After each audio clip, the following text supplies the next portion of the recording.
Hello, everybody. If I could please get you all to take your seat, we are going to be getting started shortly. Thank you so much.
Oh dear.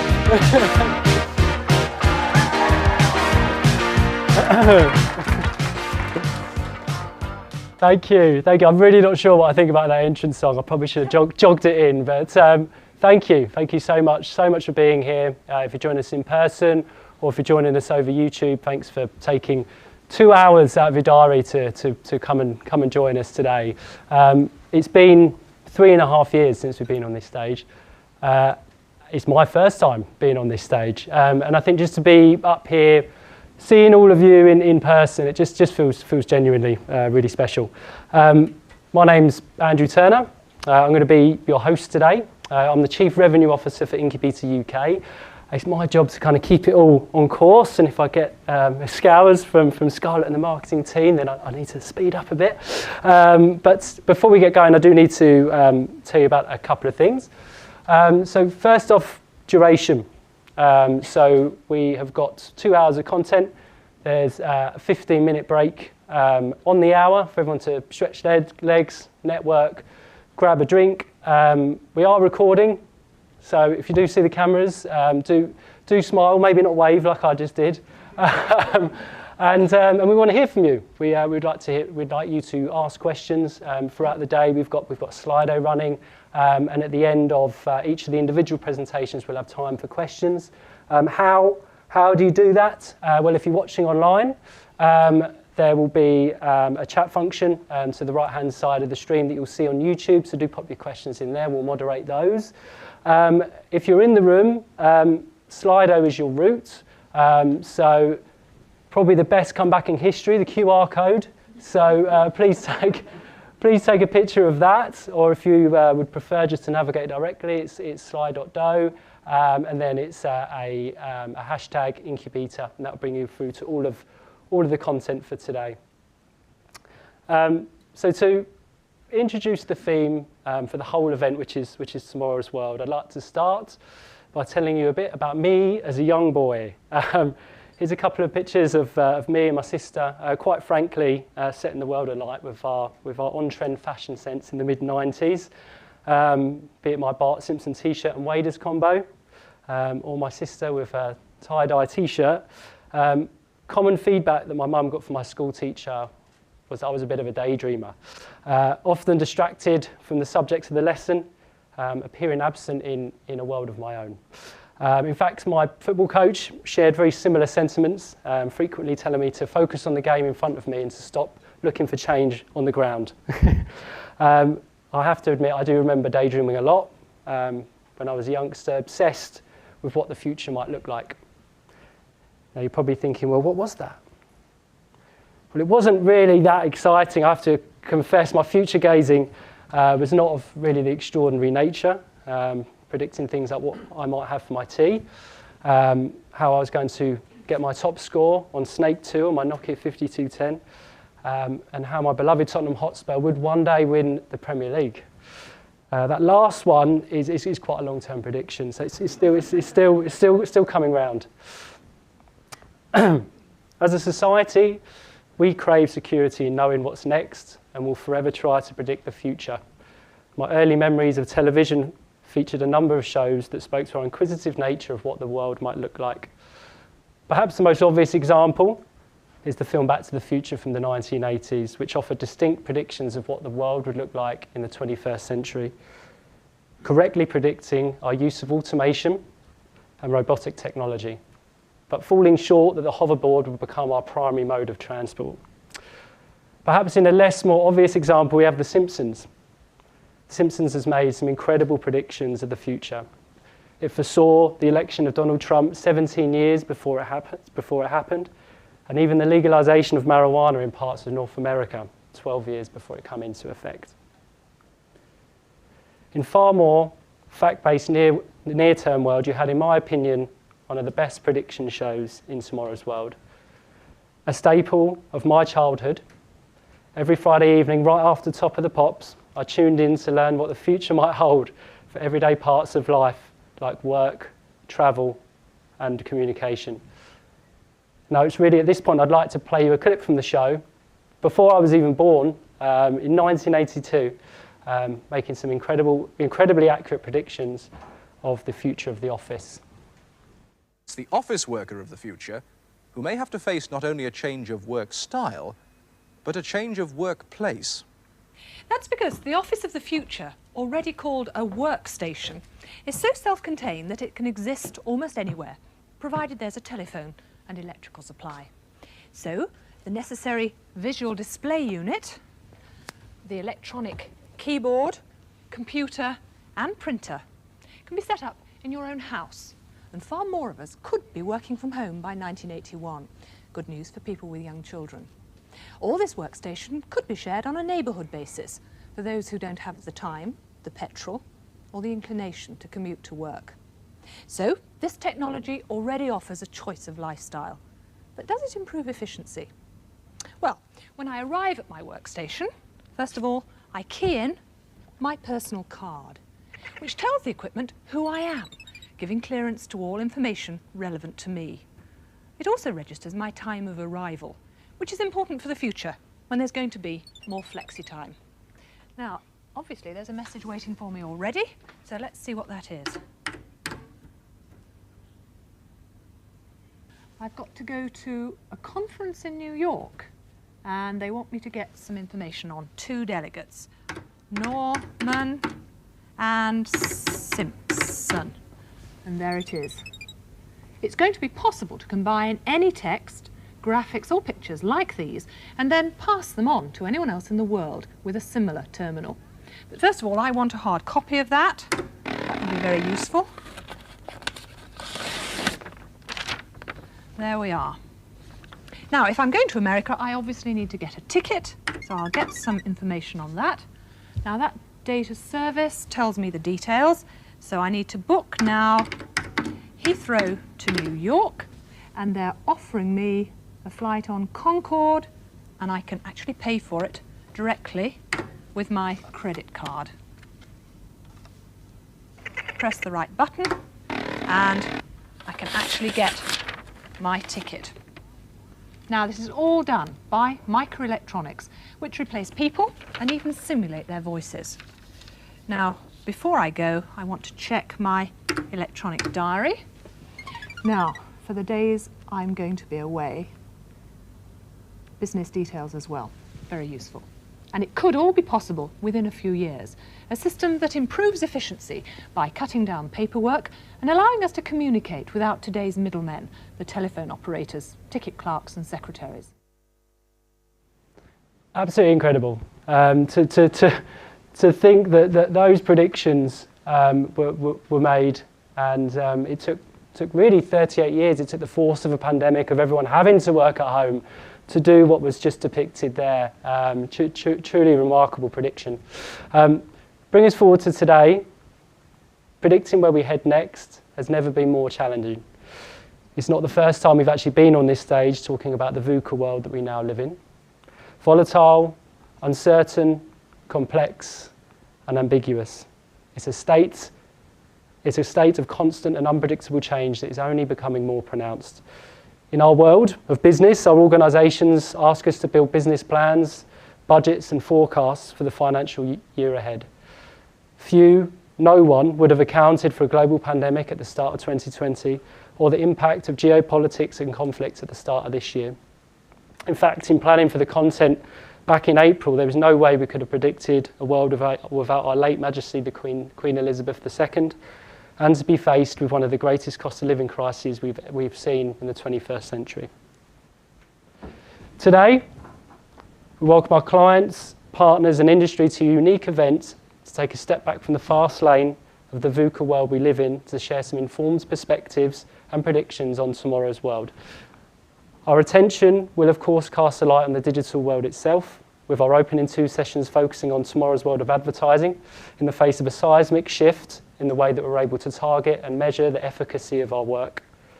Beyond this, we'll be making our own predictions on the working world, no pressure, that panel, followed by a focus on the critical topic of corporate social responsibility, both with an esteemed panel of experts from across the industry.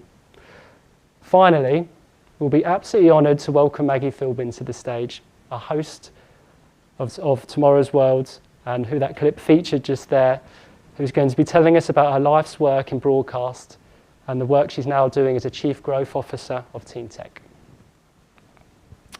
First up, we're going to be hearing from Adam Taylor, an incredible presenter occupying the role of privacy lead for Google in EMEA, who will be speaking to us today about the opportunity of responsible marketing and how that represents an opportunity for growth in the industry, covering everything from consumer trust to privacy-preserving technology. Please join me with a round of applause to welcome Adam to the stage.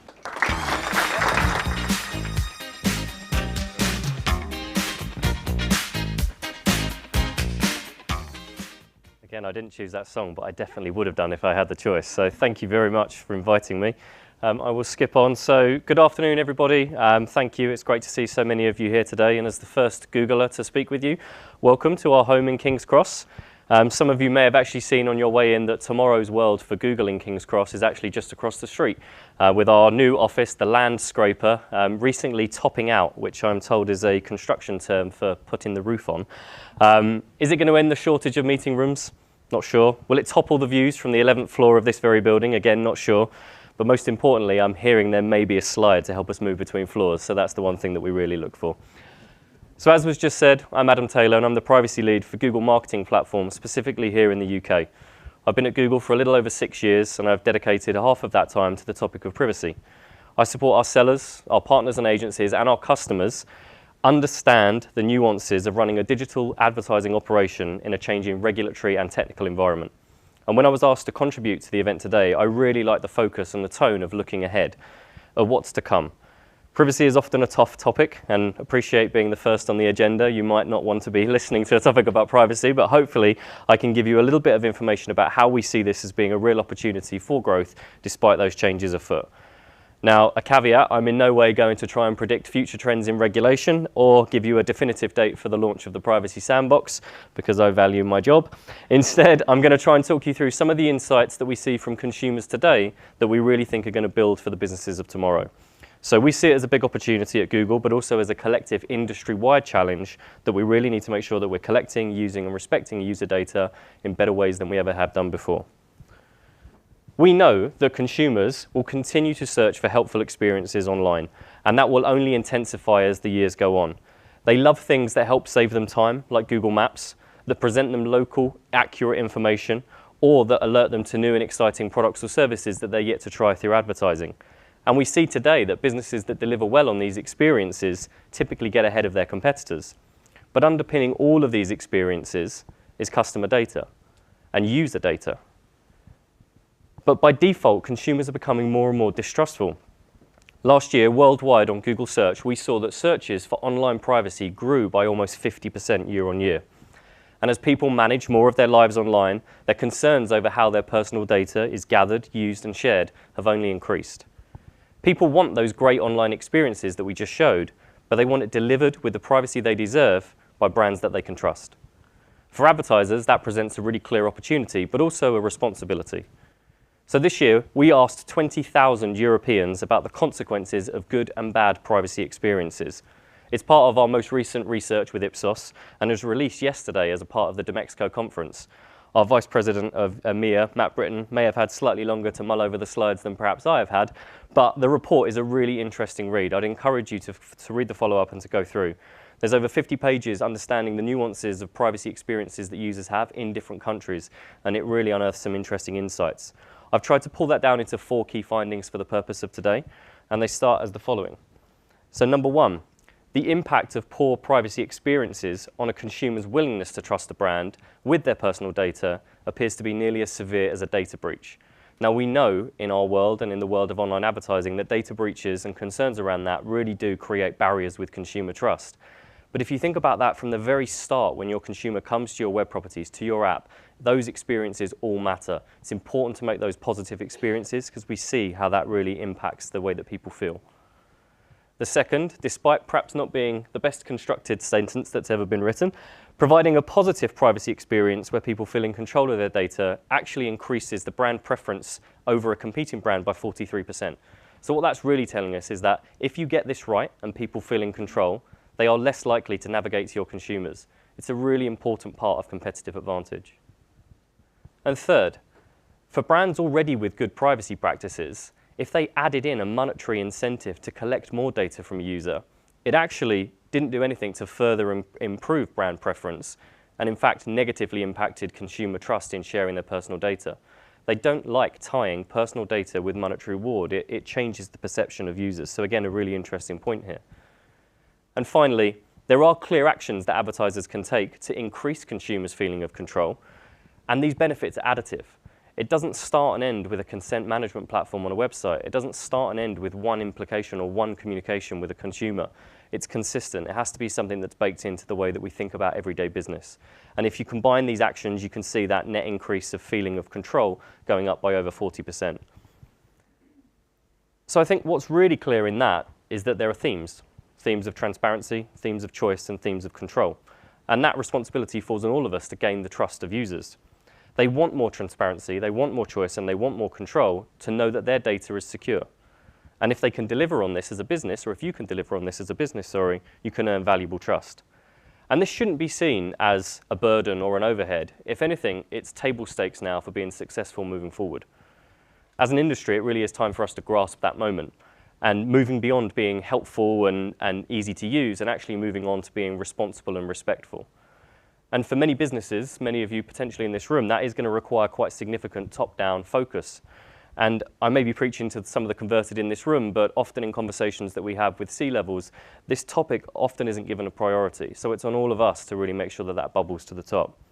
A natural instinct is probably to do the bare minimum to apply to regulations or plug gaps to continue working the way that you used to. But that's really not going to play out in the long term. And if we take it back to a really similar paradigm that our industry faced previously, it makes me think about the advent of the smartphone, the last major disruption that we faced as an industry. Now, many businesses, maybe some of you in this room at the time, actually saw that as a threat to the way that your desktop practices would be applied. And you tried to migrate those desktop strategies to a smaller screen. We all have had those terrible experiences of loading up the mobile web when we first started and really not getting the most of what was now in our pocket. The winners in that disruption embraced it as a new way to connect with users and had well-structured test and learn strategies to really learn from what works and what didn't. And this is a similar shift to what we're going to experience with privacy. So those that really think about it and those that plan for it really can get ahead. This is the extent of my slide design for tomorrow's world. So what do these opportunities look like in tomorrow's world? And again, I'm going to not prophesize over the future of regulation or what we're likely to see come down the track from our friends in different regulatory bodies. But we have a slight problem with that screen down there, technical guys, but I will carry on. We're going to think about the Ipsos research here and think about the key themes that came out of that to think about how businesses will get ahead. And Ipsos defined making it meaningful, making it manageable, and making it memorable as being a really important way that businesses can interact. And on making it meaningful, people will voluntarily share their data with companies that demonstrate value proposition clearly. And marketers can clearly communicate the value of an exchange and anticipate customers' needs moving forward. On making it memorable, people in general have a very limited understanding of online privacy. I know that from many an awkward dinner party conversation. But more and more, they also have difficulty understanding online advertising, and they become inherently distrustful of that. But when they make choices about their data, they remember it.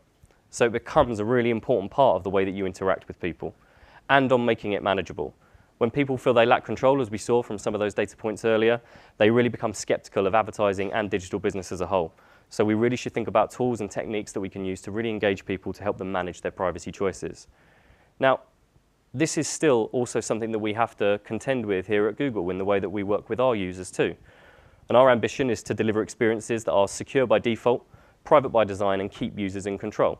And one example of this, and one that's due to launch very soon, is the advent of the newly launched My Ad Center. It's the first time we've offered granular control and visibility into the advertising that you're receiving across Google's owned and operated media platforms. Users can fine-tune the ads that they see and what information is being used to power them. For the first time, users will be able to tell us what they want and also what they don't want when it comes to advertising. So through My Ad Center, we're really hoping to create a product that almost treats ads as a personalized content service, something that we feel really strongly about. And we're leaning in there to those policies and those concepts of transparency, of choice, of control. And we really think that this is going to be a really good increase for users and also longer term for advertisers as well. And from a digital marketing perspective, naturally many of you in the room will be from this industry and be looking at that. Taking a privacy-first approach to data-driven marketing will ultimately unlock competitive advantage. And that advantage will first come from building these direct relationships with your customers based on responsibly gathered first-party data, and then combining that data with the technology advancements and machine learning. Automation and machine learning on their own without good quality first-party data mean nothing. And brands that are able to combine both of those really cleverly using our technology and partner technology are gaining that competitive advantage. After all, competitive advantage is not only the ability to learn about customers faster than the competition, it's the ability to turn that learning into action faster than the competition. And as a final reminder, if you aren't taking the competitive advantage, it's likely that your competitors are taking the advantage. So what is Google doing to help? Well, I know that some of these challenges that we've just talked about in this first section here today aren't trivial, but I can assure you that our teams here at Google are trying to support as best we can. And firstly, we are trying to reinvent the way that we think about advertising across the web. And we're preparing for a future without third-party cookies by leaning into the proposals that are in the privacy sandbox, and we're working with the industry to build, test, and iterate these solutions like the Topics API that you may have heard of. These proposals are designed to make advertising online more transparent and private, but not compromise on quality or on content. Secondly, we're investing in tools that underpin future-proof strategies, and we're supporting durable marketing strategies for the long term. If you're looking to take a start on that journey, tools like Consent Mode, Enhanced Conversions, or Google Analytics 4 are great places to start in building solid foundations for a long-term successful digital marketing business, and will help you maximize that media efficiency. And thirdly, as today hopefully shows, we work in lockstep with our partner ecosystem. It's really important and really vital that we have skilled, trained, knowledgeable, and expertise in our products and our services to really help you as businesses get ahead in the market. We really see that the adoption of privacy technology, when accompanied by a partner, these brands are able to accelerate much faster than those who attempt to go alone. Partnerships are incredibly important, and we continue to invest in that moving forward. So to close, as much as we're here to help at Google, ultimately, each and every business and each and every person in this room needs to start today by defining what their data principles are, how they're going to live by them, and how they're going to communicate them to their customers. It really is a now or never moment. It's not just enough to want the future, but we actually have to choose it. And for online advertising and the future of the web as we know it, it really is that now or never moment. The trust and the future of the ad-supported web is at stake. So the next 2 years, we really believe, are critical. The industry has to embrace the change, has to build stronger relationship with consumers, and deliver better ad campaigns to help navigate this uncertainty. So together, we really feel like we can build the solution for the ad-supported web in the future, giving us better content, richer perspectives, and further protection for consumers online. So I hope that I've left you today feeling with, ultimately, there is still an opportunity for growth if responsible marketing is really embraced by your business. And hopefully you can take some of the learnings from today and build on them for tomorrow. Thank you very much.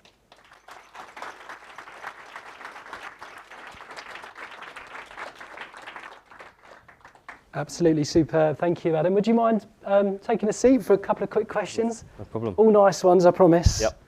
So we just got a few come through from Slido. One about where I got my Bart Simpson's t-shirt from. I'm not answering that one. I can't remember. Really, really interesting presentation. Some really tangible things businesses can take away off the back of that. Question about if you've got a perfect business example in mind, a client that you think is doing this really well already, and you can kind of on the privacy side. So correct, yes. It's difficult to name specific brands. I think if you think about what we're talking about here, it's the structured data that really has fueled kind of digital business, digital marketing. The pure players that really have based their businesses around that have typically understood this perhaps a little bit quicker than brands that have different channels, different opportunities for purchase elsewhere aside from online. So some of the digital natives really have seen a much kind of quicker adoption into the test and learn strategies that I mentioned. So thinking here the aggregators, the travel booking sites, that type of thing. We really do see that those brands potentially kind of move ahead perhaps a little bit quicker or perhaps a bit more nimble. The recommendation that we give to advertisers is really to think who's in your peer set, and who do you want to look at in terms of competitors? How are they approaching this? Go through that user journey yourself, understand how they're doing it. Go to those digital natives I mentioned, the aggregators, those brands that you engage with daily. How are they doing it? How are they engaging? And then go to perhaps some of those kind of traditional bricks and mortar companies, the ones that if there are data leaks, they are the ones likely to be on the front page of the newspapers, the ones who have stake in getting this right and are likely to be perhaps first in line for the firing line. So it's interesting to see the kind of the dynamics across all three of those. So that's often a suggestion that we make. Perfect. Yeah, you certainly see the finance and travel sectors typically stealing the march there. A few questions about the new ad centre, and some questions around how well signposted it will be. Some suggestions that the current one is well hidden. Is there? Yeah, correct. So I think that's definitely a learning. So my ad centre is currently due to be released within the next couple of weeks. It builds on the My Ad settings, which was accessible via the Google account. So if you have a Google account on your phone, which I hope you do, you can go through to ad settings and personalise and adjust. My Ad Centre takes that a level deeper, giving you much more granularity of what is shared and what isn't. You can also reflect and you can choose and adjust topics, so it will be much better signposted, and it's part of a kind of a new interaction that Google are kind of bringing to market around safer with Google and putting more control into the user's hands. So expect a slightly bigger launch. This is kind of a kind of theoretical, well, not theoretical because it has been built, but it's kind of in that early stage of being rolled out. Perfect. We'll finish up with a fun one. There's been a couple of questions again about what you think the next big gadget is going to be. What's going to be the next big invention, the new mobile phone? The next big gadget. Oh wow, you've got me there. I mean, I'm a parent of a 20-month-old, so if anyone can invent anything that gets me more sleep, I would take that for sure at the minute, I have to admit. So my tomorrow's world will be dependent on his tonight. So yeah, I would definitely be looking at that if I was predicting. Very good. Yeah, I second that. Can we give Adam another round of applause? Thanks, Adam.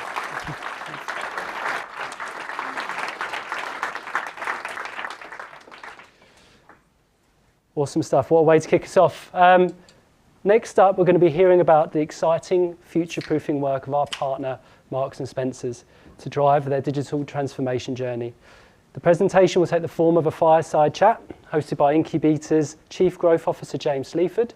James will be joined by Fran Darvill, Senior Media Management of Measurement and Transformation at M&S, alongside one of our brilliant growth directors, Kate Jervis. The topic will cover everything from GDPR and cookie deprecation to first-party data and the future of digital advertising. Please join me in giving them a round of applause to welcome them to the stage.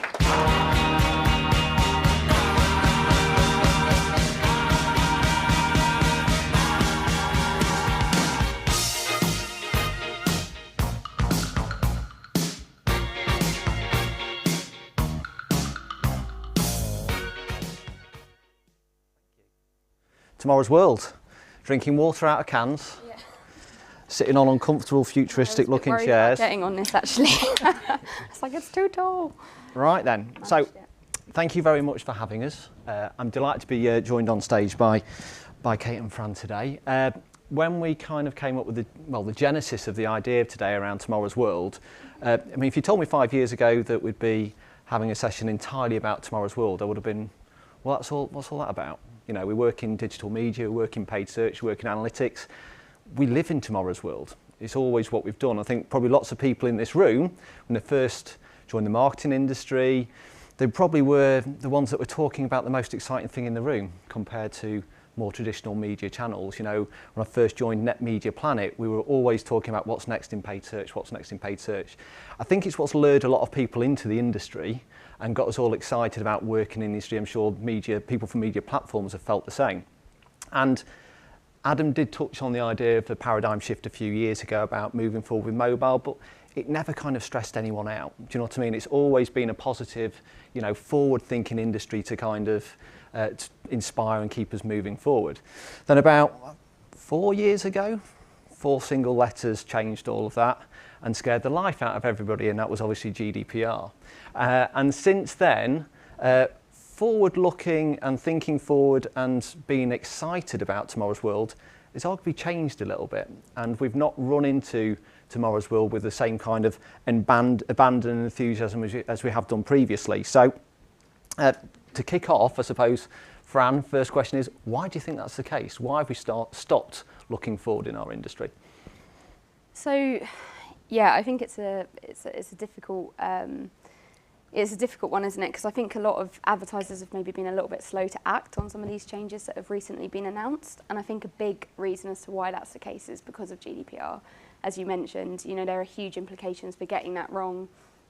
You know, millions of pounds worth of fines if you do get it wrong. So as a result, I think it's maybe been a bit slow because it's not just one person in a room making a decision. From a larger organisation perspective, it's making sure you get sign off from data governance, compliance, legal, all of those sort of people, which takes time and effort. Yeah. I think also it's complex. I think it's difficult to understand all of the changes, what that's going to mean for us and what needs to be done to kind of put us in a good position to future-proof the businesses we work for.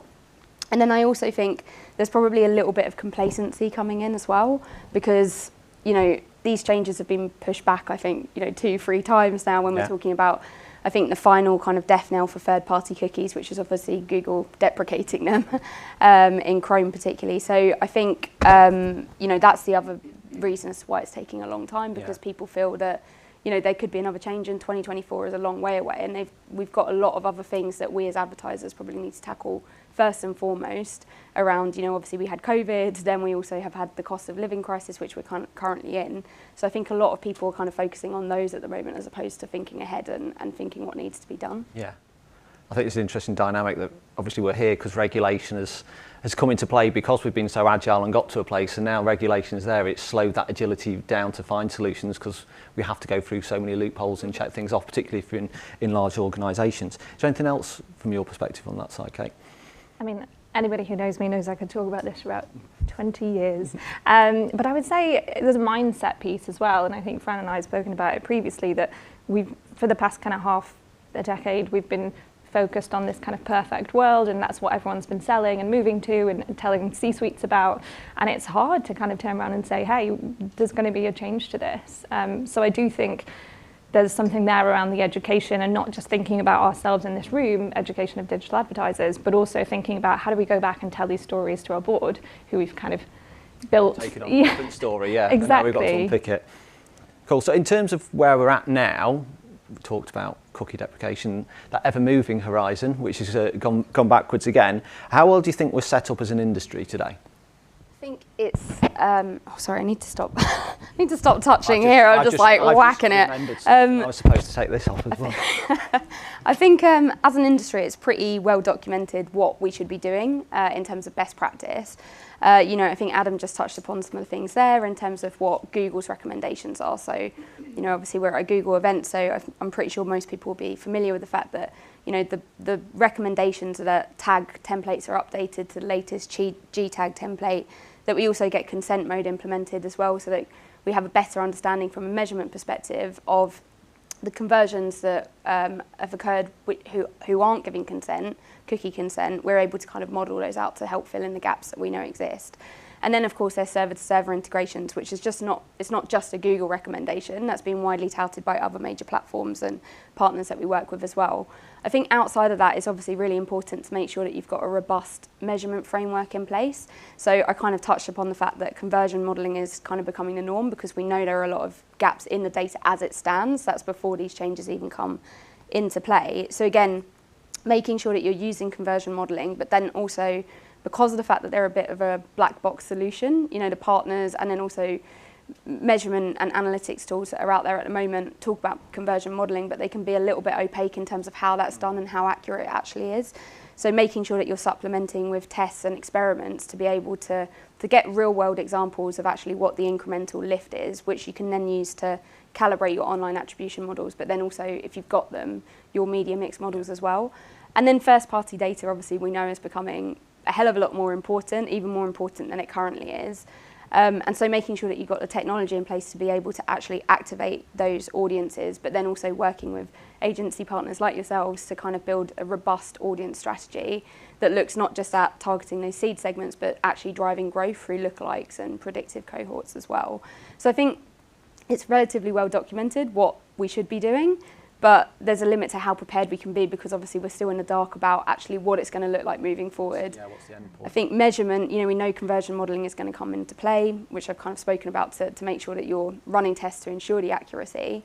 But it's also just like, what are we going to do from a targeting, an optimization and a personalization perspective? As you said, you know, we've been very much focused around being customer centric and selling that into boards, but ultimately that's all going to be changing and we're not quite sure what the alternative solutions are really going to be at the moment. So sunsetting single view of the customer, basically. Exactly.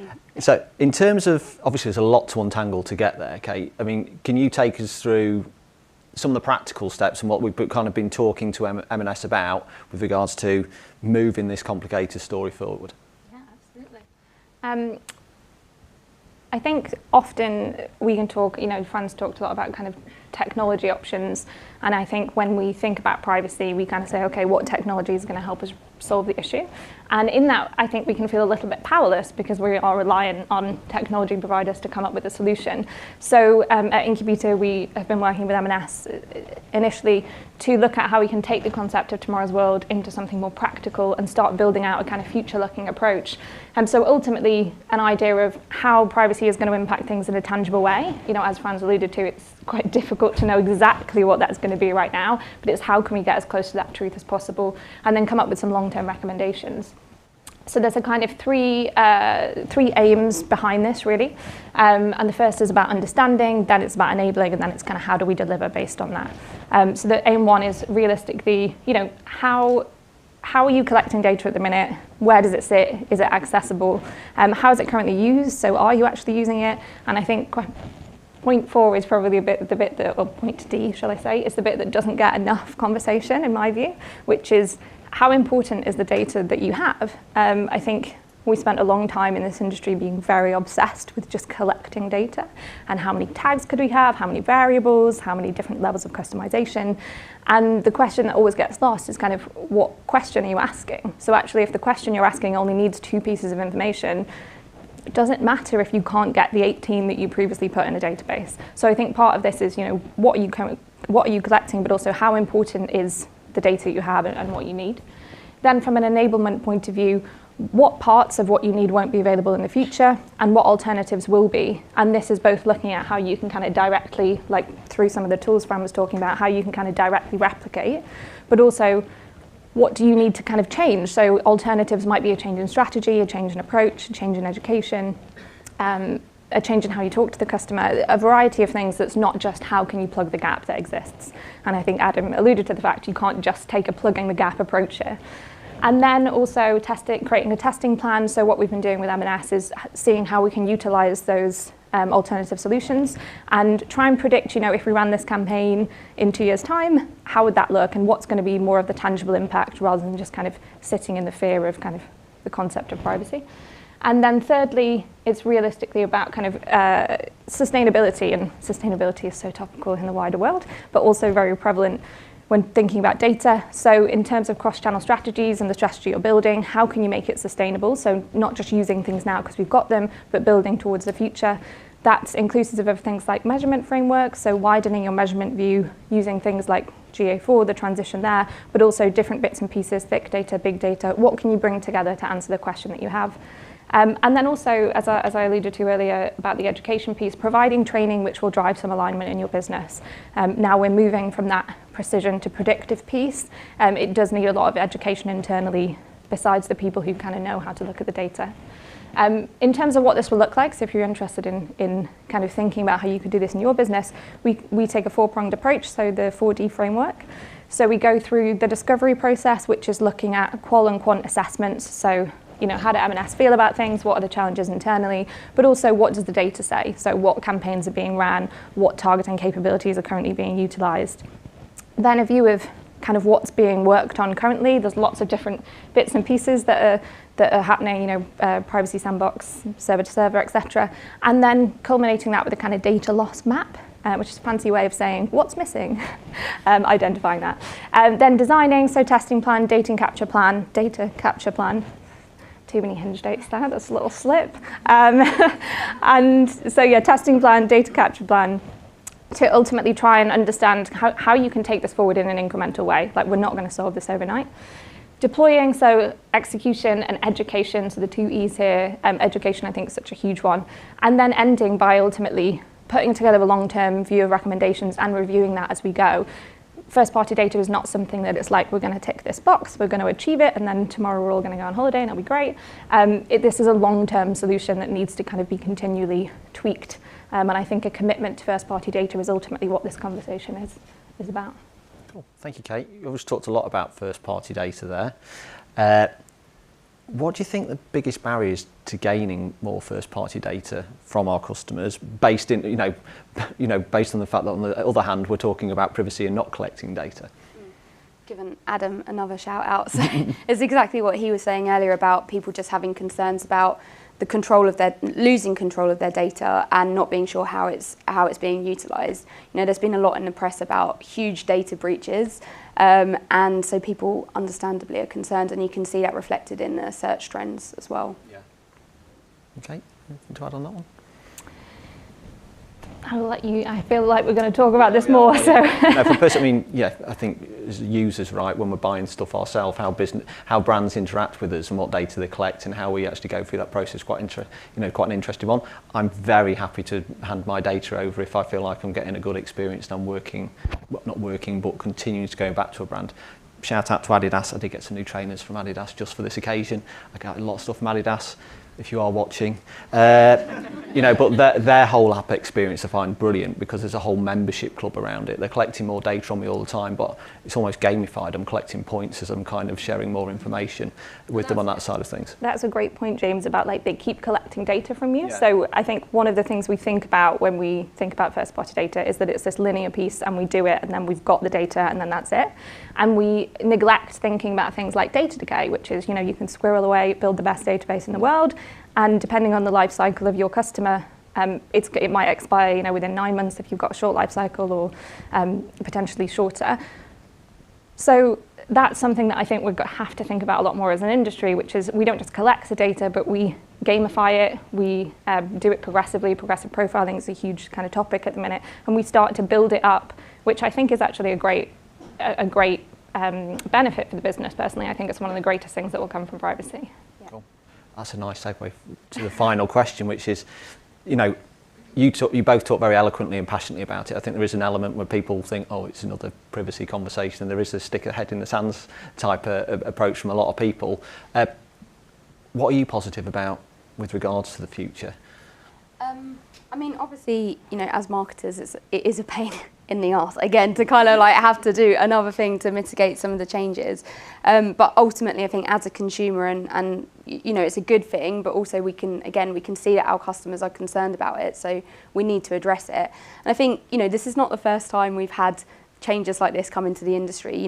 I think, as I said before, I think this will be the final death knell in the coffin of the third-party cookie. But ultimately, the likes of Safari and Firefox have blocked or limited third-party cookies for years now. And then obviously we've had changes around, we had ATT launch last year, and before that we had limited ad tracking as well. So there's always changes which we as an industry have had to adapt to, and we've done it with aplomb, I think. And it's never been as bad as people expect. I remember drafting up emails being like, oh, we expect performance to drop by X amount, and it always has bounced back and recovered. So yeah, as a result, I feel fairly positive about the changes and how we're going to be able to cope with them. Cool. And for you, Kate? I want to cheat and have two, but that timer is telling me I can't. So I would say my half cheat is that I'm still going to say 2. Progressive profiling, if anyone wants to talk to me about it, I can wax lyrical for ages. I think that's a huge positive that's going to come, which is how we build our data asset will change.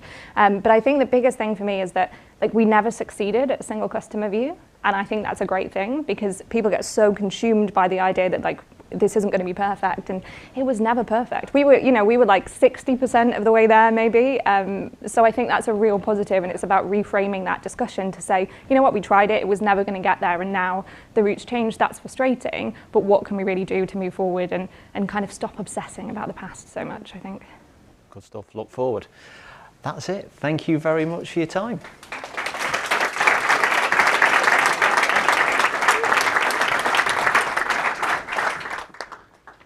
Thank you very much. We don't have a time for questions, I'm afraid. Hugely important topic, such a big part of tomorrow's world of advertising, to the point we've actually written a white paper on the subject. More details of that at the end of today. Last talk before a break. Next up, we turn our attentions to the future of the working world. It's a tough, as I said earlier, it's a tough act to follow after seeing the quality of prediction we saw from tomorrow's world at the top of the show. The presentation will be in panel format, with our growth director Amy Norton hosting the discussion. Amy will be joined by Sarah Alavi, Global HR Business Partner for Acceleration Partners, Mark Hawley, Talent Insight Lead EMEA at Google, Ian Benjamin, Managing Director at Digital Execs, and Kelly Perry, Senior HR Business Partner at Awin, covering everything from hybrid working to proactive business priorities. Please join me in giving them a round of applause to welcome them to the stage.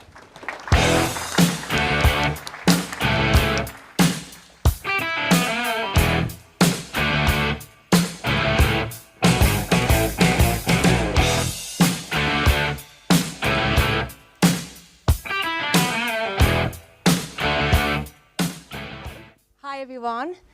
This is not another privacy chat, which I'm sure you're all really excited about. Sorry, James. Do you know what's absolutely crazy? This time last year, we had no idea that we were going to do another in-person event. So it's great to be here and have you guys join us as well, talking about the future of the working world. You know, we've alluded throughout so far that we've had no idea that we would be at this point and how quickly things would change. So I think I'm just going to get stuck in actually with the first question. Now, if you're trying to get HR to sign off on a 4-day working week, this is the panel for you, or not, which we'll discuss. But we've obviously seen a lot of changes. Kelly, I'm going to come to you first about your approach in terms of the biggest change that you've seen so far.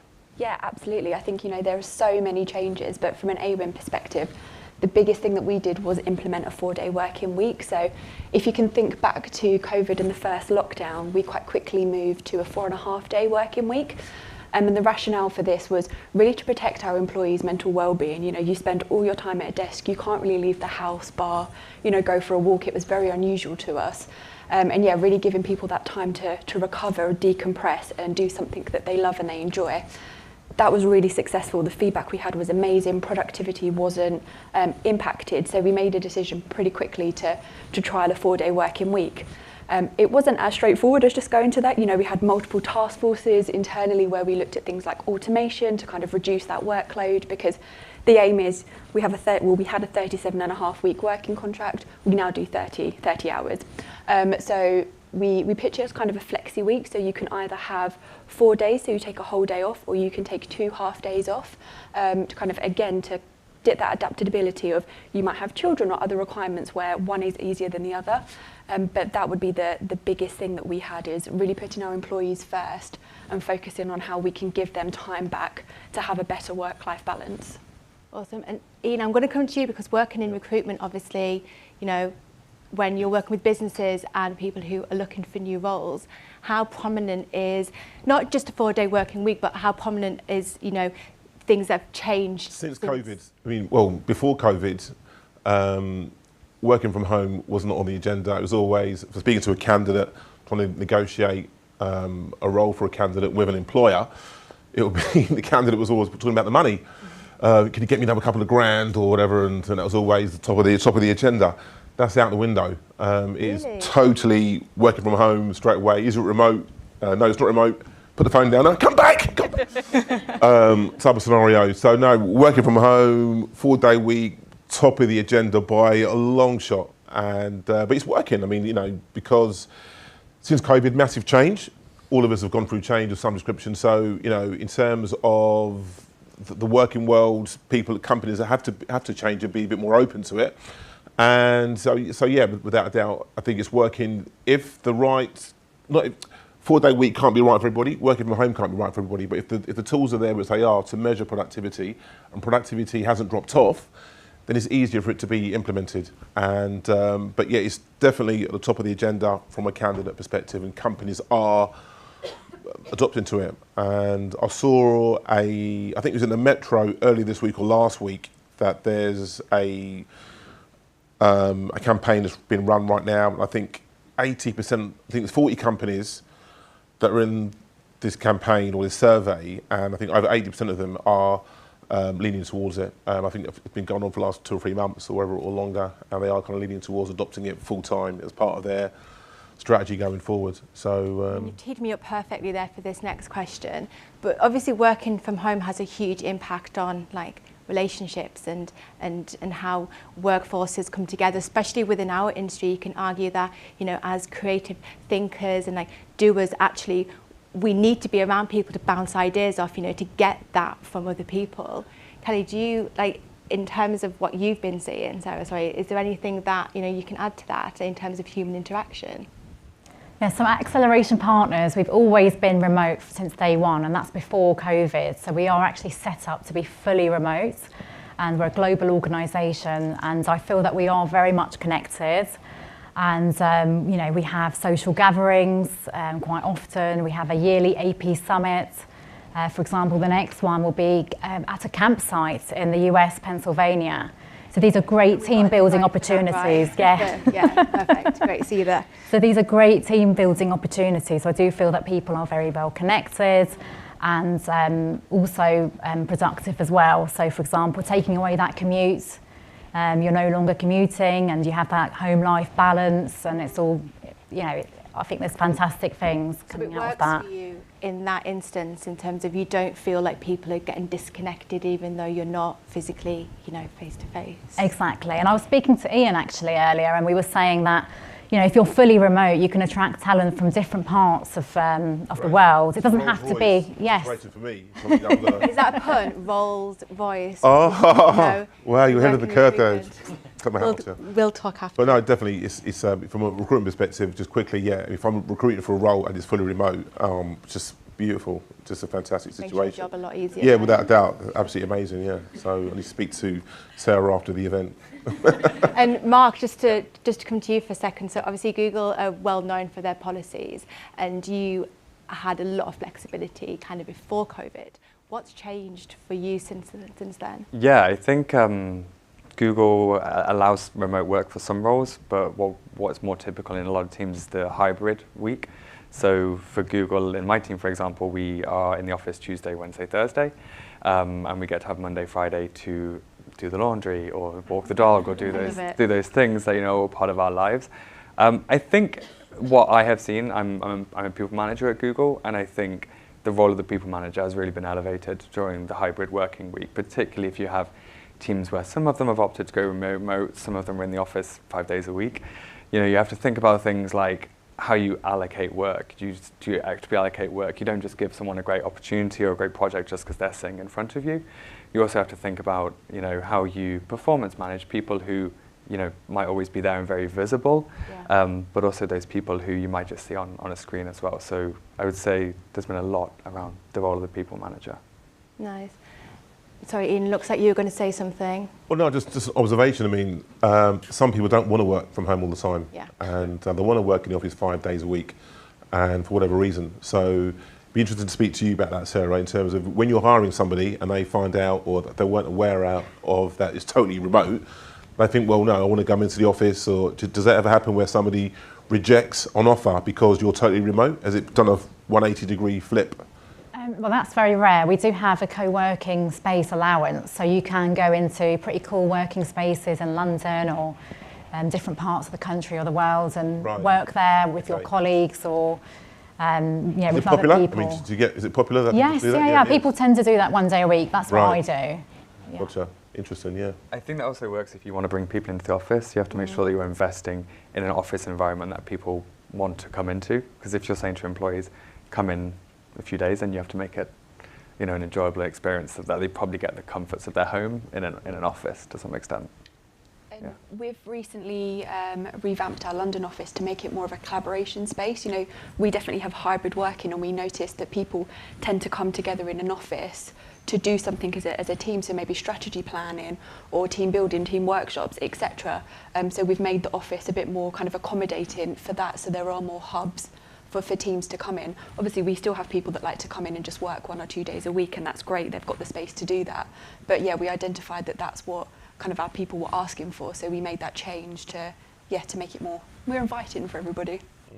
Nice, and obviously working in HR, like D&I is such like a huge, aspect of what you do. When it comes to mental well-being, how have you seen that shift in like people, remote working, and you're like from like an employee perspective, how has that impacted them, or have you seen an impact at all? Yeah, from our side, we definitely noticed, again, to go back to the beginning of the lockdowns, people were struggling a bit, which was one of the reasons why we gave them the 4.5 day week to start off with, to kind of get them away from work.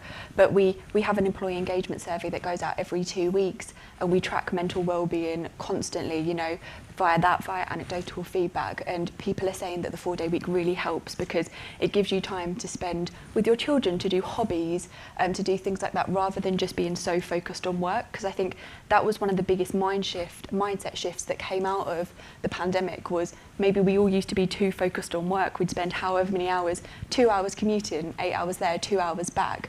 And actually when you were at home with your family, with your children, provided you probably weren't homeschooling, which I imagine was a little bit more stressful, you actually want that time back, and you kind of don't want to go back to the way you were. So we definitely noticed a lot of that feedback was being shared with us. But you could argue on the other side now, obviously because we're working from home more, there's less of that commuting. Yep. So therefore having like a 5 day working week probably isn't as bad as it used to be.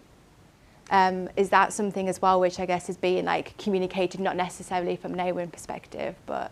Yeah, I think it's about flexibility. I think offering people multiple options, so hybrid working is one way. When we offer the 4 day week or the flexi week, you can work 5 days, but 2 of those are half days. It's really giving people the option to pick and choose what works for them and what works best for their situation. And I think lots more companies are having bigger wellness initiatives and bigger budgets spent into that to them kind of even further enhance and protect their employees from that perspective.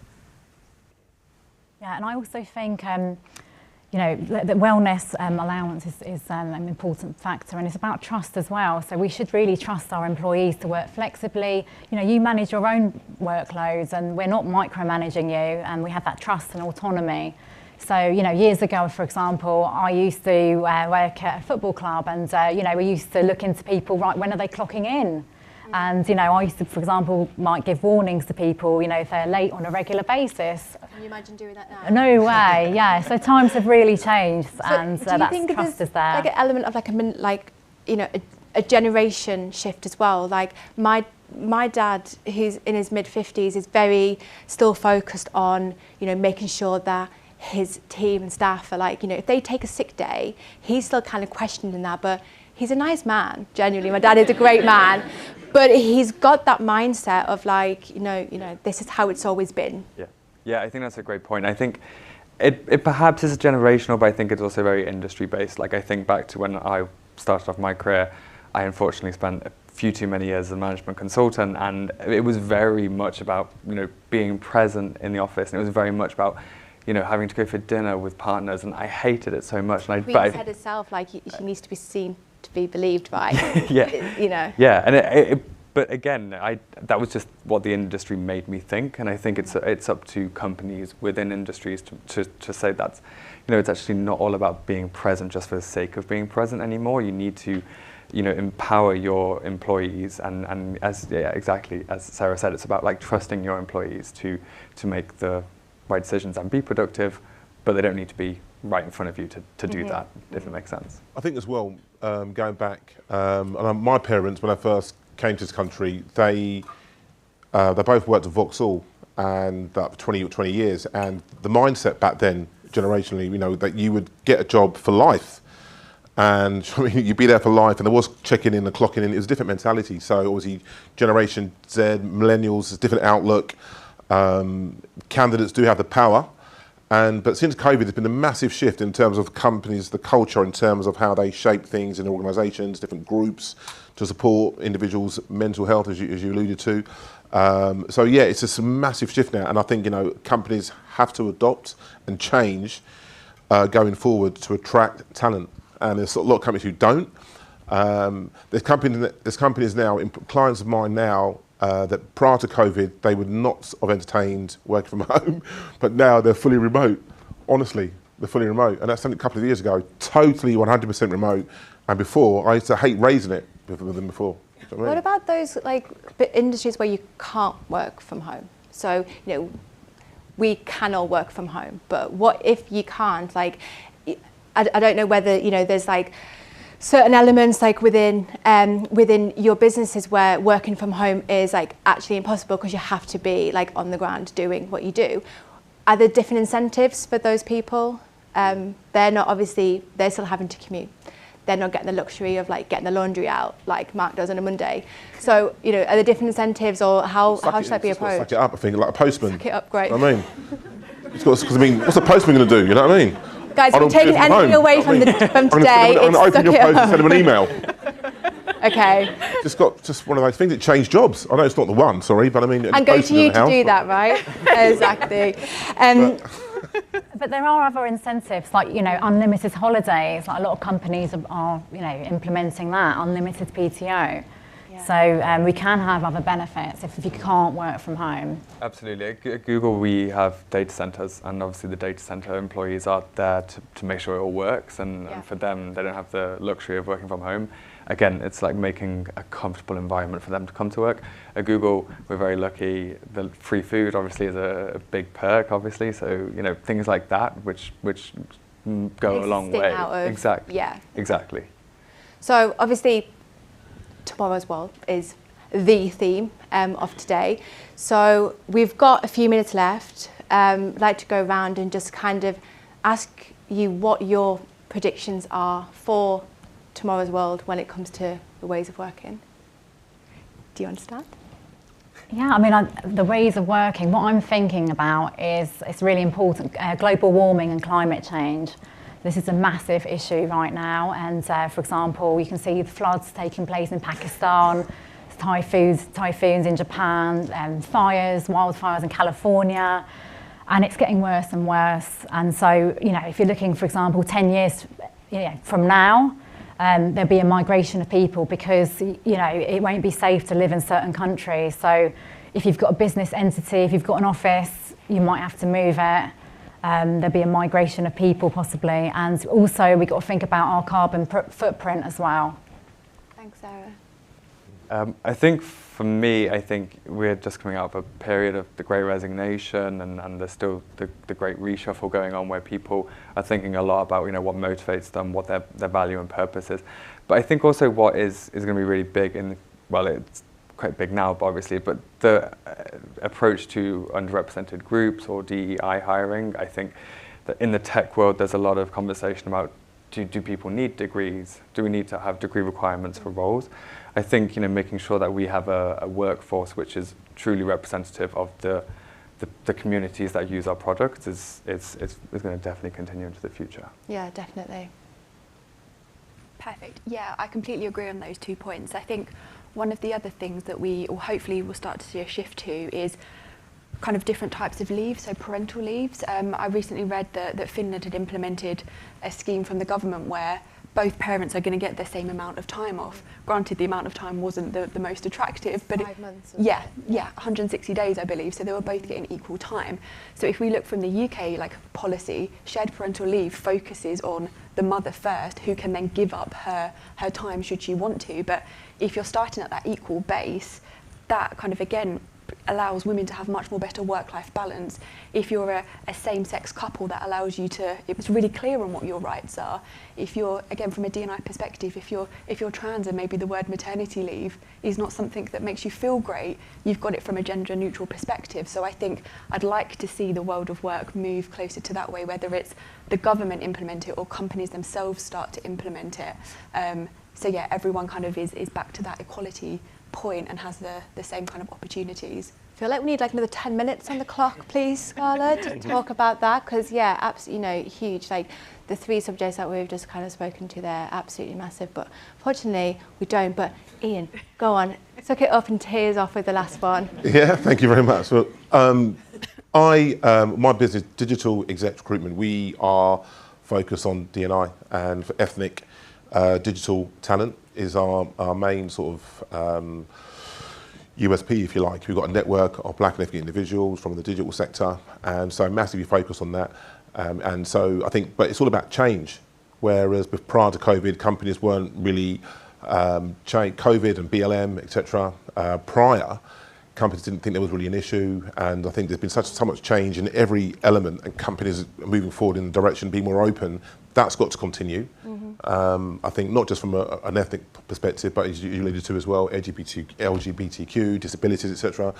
And just keep doing that. Companies have got to be more open to change and doing that, because everyone has experience in exclusion or not being included at some stage. Really? If they haven't, they know somebody who has, and companies benefit from being more inclusive. You know, the data suggests that. So yeah, you know, that's it. I'll let you go. I'm out of time. And inclusive tomorrow's world. That sounds absolutely amazing. Can I have a huge round of applause, please, for everyone on the panel? Thank you. Thanks so much. Thank you.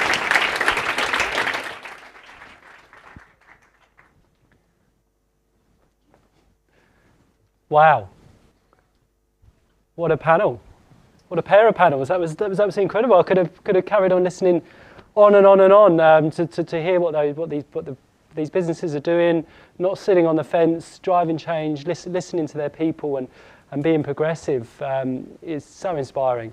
It does lead us to the break, unfortunately, and I do apologise. I know that there were some really good questions that were coming through, so your options are to grab the panellists during the coffee break. I do apologise, but yeah, it's so much to talk about. But yeah, if you'd like to ask any questions, please find them over a coffee. Just want to tell you one thing before we go. Whilst you're on a coffee break, if you see a camera, take a picture of yourself, your colleague, a group of you.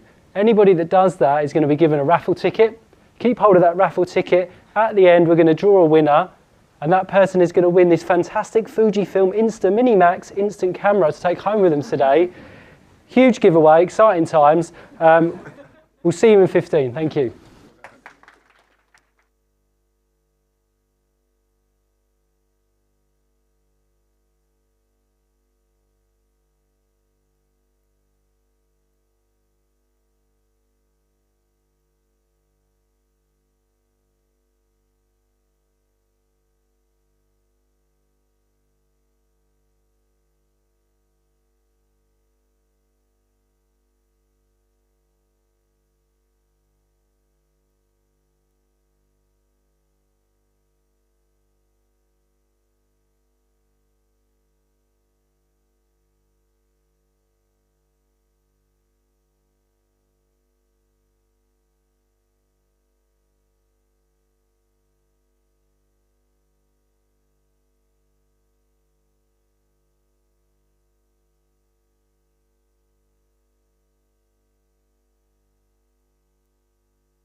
Now.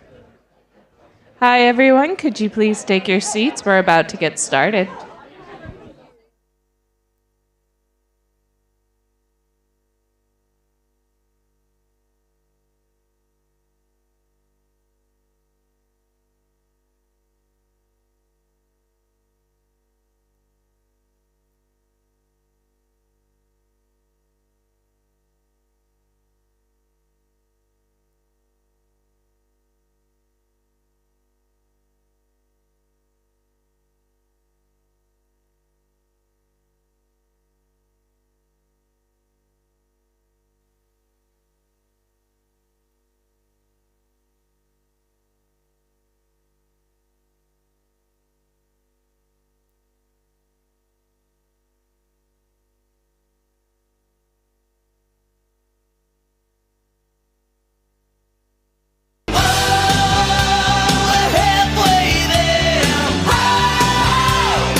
My ears are bleeding.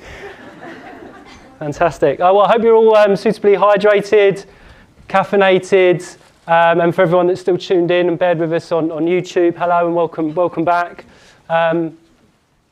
We move on to our next talk. Continues to get more and more exciting. Next up, we're talking the subject of corporate social responsibility and the increasingly important role the business plays in driving change in society. The format will be in panel style, hosted by Incubeta's CEO for the UK, Sally Laycock. Sally will be joined by Sophie Harkness, Operations Director at Incubeta UK, Crista, Buznea, Head of Marketing at Ecologi, Sam Barry, Senior Partnerships Development Manager at Save the Bees, and Joe Verdult, General Manager and CMO at Double Dutch Drinks. Covering everything from charity partnerships and sustainability to implementation and leadership. Please join me in a big round of applause to welcome everyone to the stage.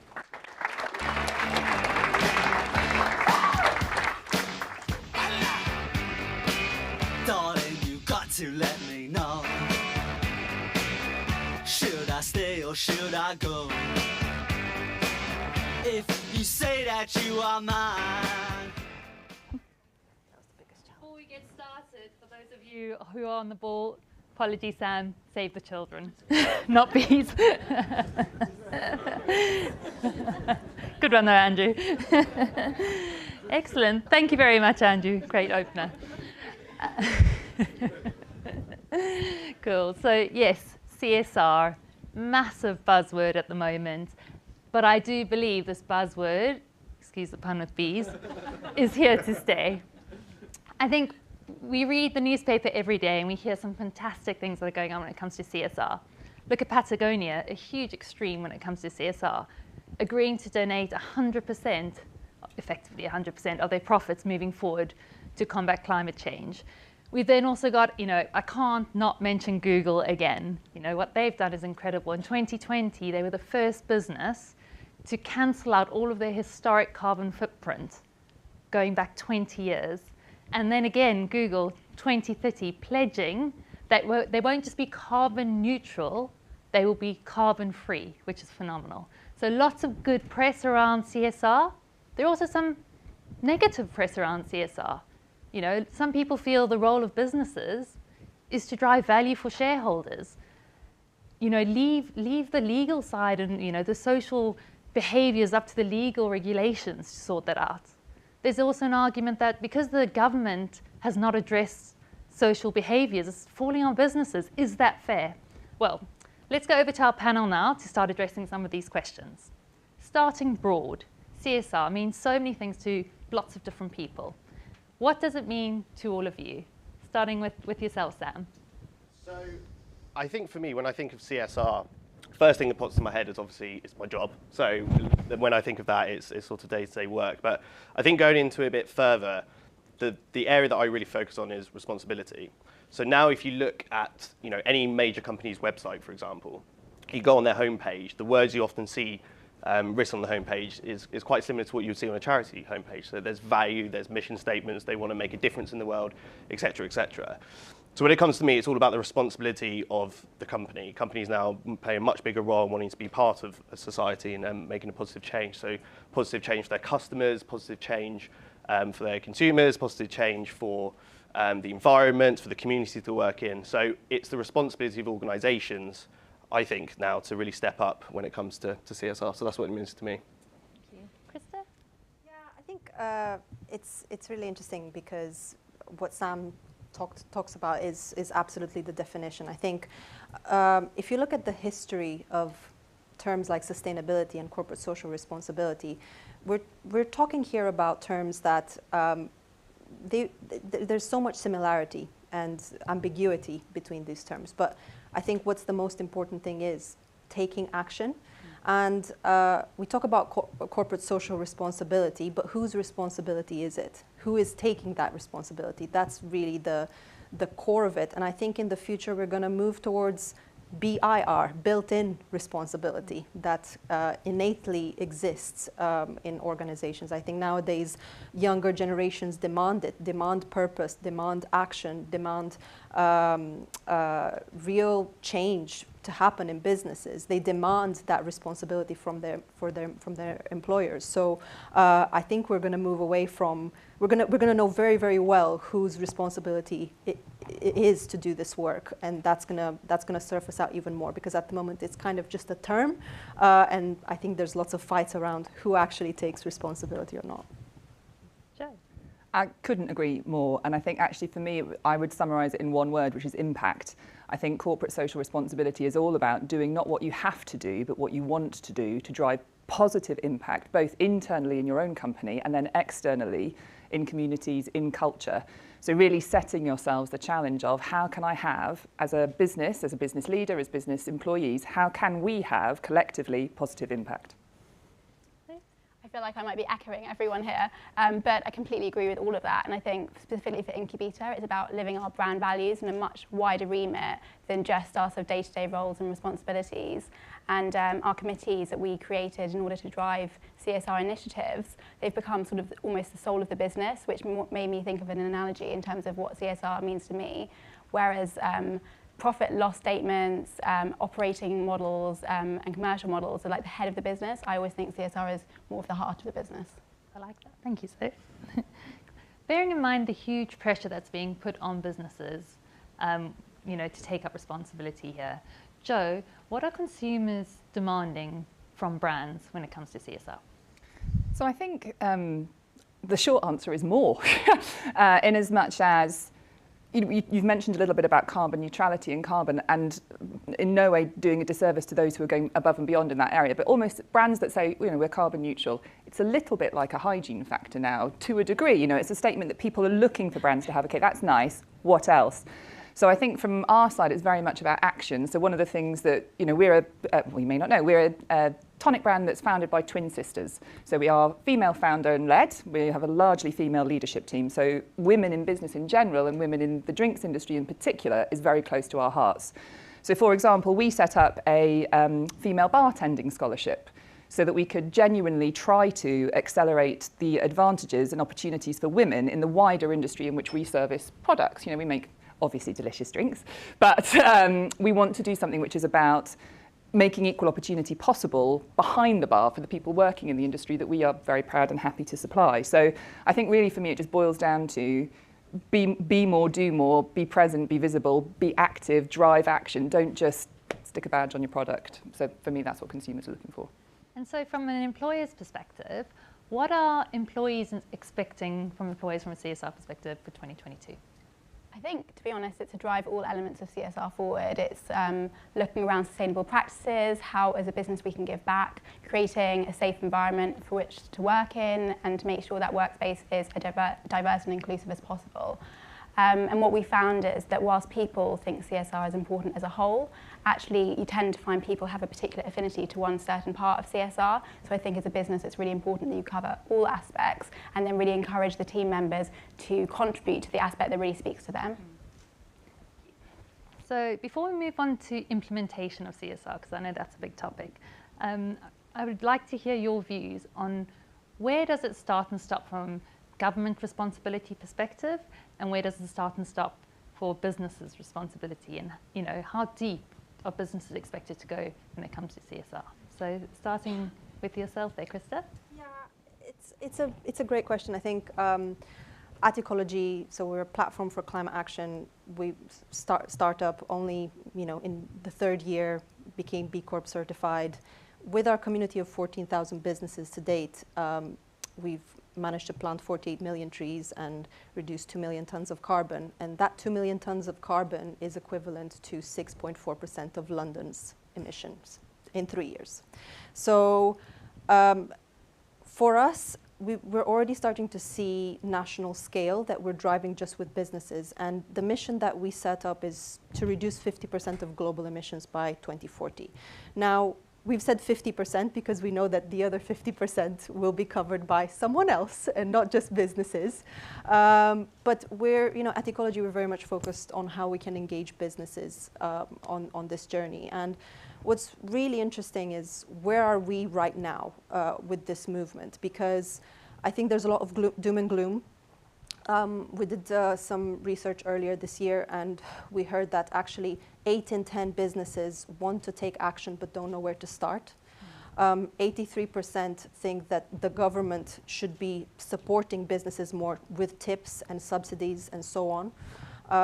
About a quarter have a sustainability person in-house to support them. And actually the hardest piece of data for me to absorb as an optimist was that actually 54% of respondents thought it was too late to reverse climate change. Now, having seen the impact that with 14,000 businesses we've been able to achieve in 3 years, in terms of 6.4% of London's emissions as an equivalent, is huge. So that's why I believe it's possible to achieve change, and I believe that businesses, through the support of their employees and of their communities, will make this a priority, and we're starting to see that action being taken. Sam? So yeah, I think when it comes to the role of government, I think it's a really interesting question. I think for me, thinking outside of sort of Save the Children, I think it is massively dependent on what industry you work in or what cause it is you're interested in. So, for example, years ago I used to work for a legal charity whose main purpose was supporting litigants in person. So these are people who go through the court system on their own. That simply was there because there was a gap in government services. Legal aid had been cut. But when it comes to organisations such as Save the Children, and we respond to crises such as the Pakistan flooding that happened recently, the crisis in Ukraine, whilst there is a big role for government to work on that, I think there is expertise that organisations like Save the Children and working alongside businesses can offer that government potentially can't. So when it comes to these crises, we do work alongside local governments, and we have over 40 or 50 years experience in a lot of the places. So I think it depends massively on the situation, also depends massively on the cause. And I think widely, thinking a bit wider than that, there is also a big trend when it comes to sort of government input and also corporate input when it comes to issues like these. When times are good, when there's economic stability, interest and support from companies, I think, is always on the rise. And when we hit economic difficulty, like we are currently at the moment, rising inflation, you look at trends, often corporate support for these causes drops. And I think it is massively on us in the NGO/humanitarian industry to try and look at ways to change this, because, the scale of these events that are happening, we've had 3 or 4 once in a decade events over the last year and a half, over 2 years, and I think we need as much support as we can get on this. And Sam, how do you think that the rising cost of living, we're going to have all sorts of problems moving forward when it comes to austerity and that, how do you think that will impact CSR? So I think it's a really good question. I think ultimately when I think of sort of the future of CSR, I very much see it as more transactional. So it's not so much that companies will be donating money to us at Save the Children and we'll go spend it on a project. We like to see ourselves very much as forming a partnership with these organisations. So we can look at how we can actually use your business, your business output to support our organisation. So whether it be we use your cloud services to map the displacement of migrants over the next 10 years, for example. That's a really good way of sort of describing it. So I think what people are going to start realising is these issues and these impacts will actually start impacting their staff and their customers. So it's actually within their business interest to support organisations like us, and it's within our business interest to work alongside industry, work alongside expertise to try and tackle that. So whilst these crises are daunting and they're scary and we're all a little bit worried about what could potentially happen, I think it's a really good opportunity for the private sector and the third sector to come together, and I think that's hopefully where it should be going. And Joe, from a brand perspective, where do you think it should start and stop between government and businesses? I think probably from our perspective as a product and brand, for me, I've always viewed it very much as the government is the baseline. So they set a standard that companies have to then aspire to. So, you know, we're a small startup, we make investment strategically and tactically, but it's really important for us that we are investing in things that are better for the environment, better for people, better for our supply chain. For bigger companies, it's slightly easier. They have slightly more available cash flow. But I think the government baseline means everybody's at a sort of level. And then actually it's the individual company's responsibility to challenge that baseline continuously, to constantly push for more, to constantly stress test what more can we do, how can we advance, and for governments to support and respond. So I look at the bigger brands lobbying and changing some of their practices, which then in turn encourages the government practice to change. So things even down to retailers and best before dates, best before end dates. The fact that the retailers are taking these off products, I'd love to see that be government legislation, that they just don't exist, because food waste is such a crying shame and best before dates do nothing to help that. So the fact that the retailers are taking the initiative with government support to remove it, I'd love to then see that translate into fixed legislation, for example. So I think that would be my view. Moving on to implementation, there's so much information out there when it comes to CSR. It's information overload as soon as you Google anything to do with CSR. And I think for a lot of businesses, it's incredibly daunting. Where do we start? Sophie, I know we've been on a hell of a journey with Incubeta, and you've been with us from the start of our journey. And it'll be good to understand you know, some of your learnings from our CSR experience at Incubeta. Yeah, so we realised a few years ago that we weren't really set up to really drive CSR initiatives as we were when we were sort of a 30-person business where it was much more ad hoc. So a few years ago we asked a few people across the business who are really passionate about people and culture to have a think about what sort of initiatives and what themes do our employees want to see us drive as a business. And from that our committees were born. So we have 5 committees within Incubeta, DEI committee, sustainability committee, charity committee, mental wellbeing committee and the social committee. And these are formed of people across the business who are really passionate about that element of CSR. And through creating these committees, our role as leadership really shifted from sort of driving and identifying the initiatives we wanted to drive as a business to actually creating the culture and the platform for those committees to thrive. And those committees have really become such a foundation of who we are as Incubeta, and I think why Incubeta is a really nice place to work. And I think in terms of practical tips, I guess we've learned along the way, I think it's really important, firstly, to see the committee's goals in the same way as you'd see all the other business goals that we have. So whilst leadership aren't involved in sort of day-to-day driving the initiatives, we are involved in sort of setting targets for that, and those targets are all included within our overall UK business strategy. Secondly, I think it's about making sure you create time for your employees to get involved in those initiatives and to help drive them. So we introduced charity days and training days for employees to be able to take when they wanted to be able to further their initiatives that reflect what they care about most. And then finally, I think it was around the independence of committees as well. So we wanted to create a safe space whereby the committees could talk about potentially some controversial stuff in a space which is not hampered by sort of formalised roles and responsibilities within the company. So that's something that we've been really clear at, that the committees kind of sit separately and then they'll come to leadership with ideas that we can help them drive through. And from a non-profit organisation perspective, you know, what are some of the tips you would give to businesses who are wanting to get CSR off the ground? So I guess the thing that I've sort of noticed in the last couple of years is that when I started working in this industry about 10 years ago, CSR was a very centralised thing and it wasn't strategic at all. So it would be a board just deciding this is the cause we're going to support this year, we'll raise some money for it, people go on and run, whatever, and then we'll pick a new one next year. And what I've found is that, you know, now businesses are realising that they can actually, the business can offer some real value and impact to the organisation through its business output, through its employees, through its expertise. But also the organisation that they're supporting can actually support the business. It can enhance their brand, it can enhance their staff well-being. The possibilities are endless. The other thing as well, the big tip I'd give, which I think is a very recent thing, is that CSR, I think it needs to become much more decentralized within organizations. So it shouldn't be decided from a single board what we're going to do. I think it should almost be going down. So I'm working with an organization at the moment, and individual departments are choosing which areas they want to work in. So you have a consumer healthcare division at a pharmaceuticals deciding, right, we want to support Save the Children. How can we work with these guys? Can we use our products potentially to be sent out to different places, et cetera, et cetera. So I think those two, if you focus on the decentralization and the strategic way you kind of go about it, I think you're on the right track. Crista.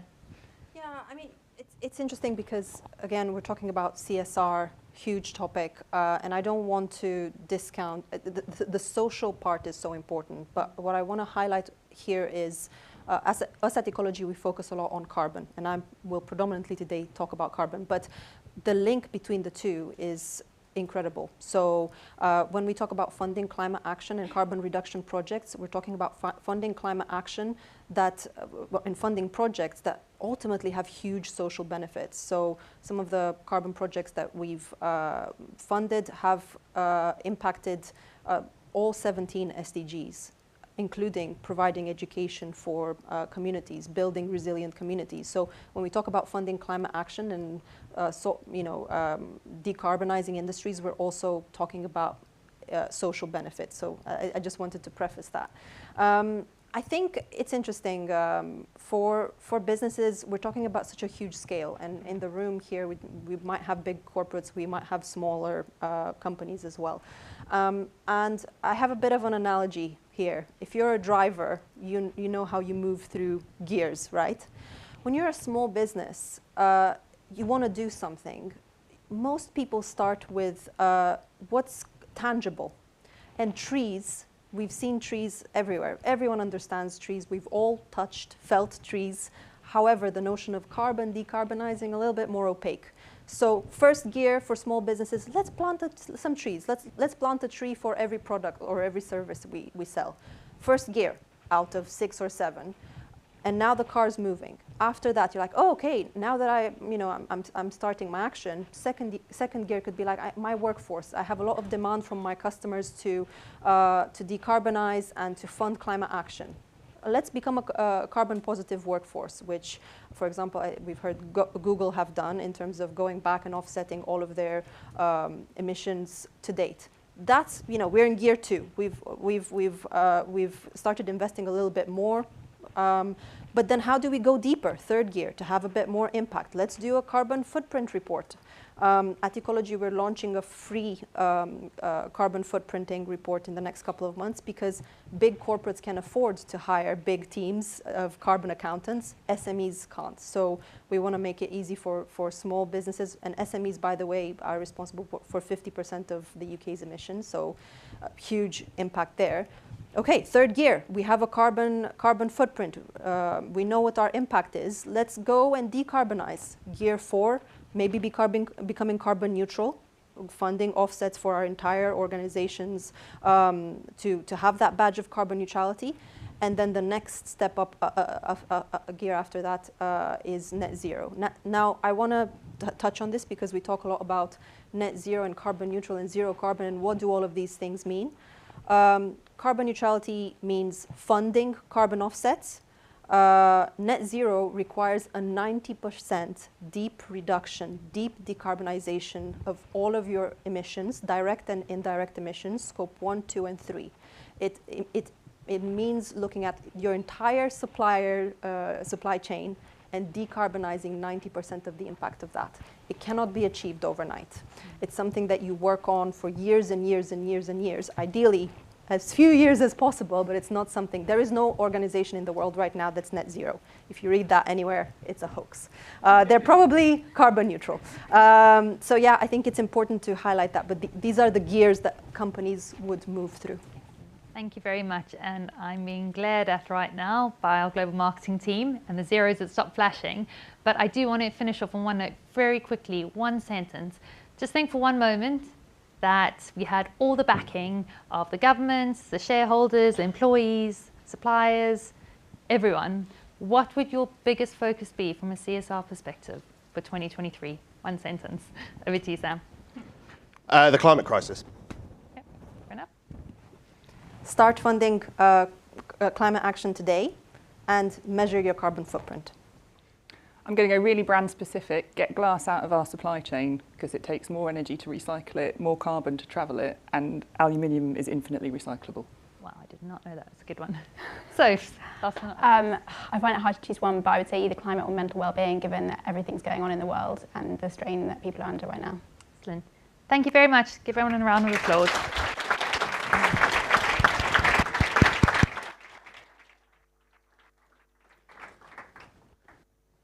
Fantastic. Feeling so empowered by all of these panels. I hope you are too. Some brilliant analogies in there. CSR being at the heart of a business and getting going by seeing CSR development like the gears of the car. Really, really superb stuff. Now, what's a fitting way to round off today's presentation than to hear from Maggie Phillbin, who has made it her life's work to understand, predict and broadcast future trends of technology, being recognised by Prince Philip with an OBE in 2016. Maggie, of course, was a star presenter of Tomorrow's World and is now Chief Growth Officer of TeenTech, an organisation that supports women in future career progression in technology. Please join me with a round of applause to welcome Maggie to the stage.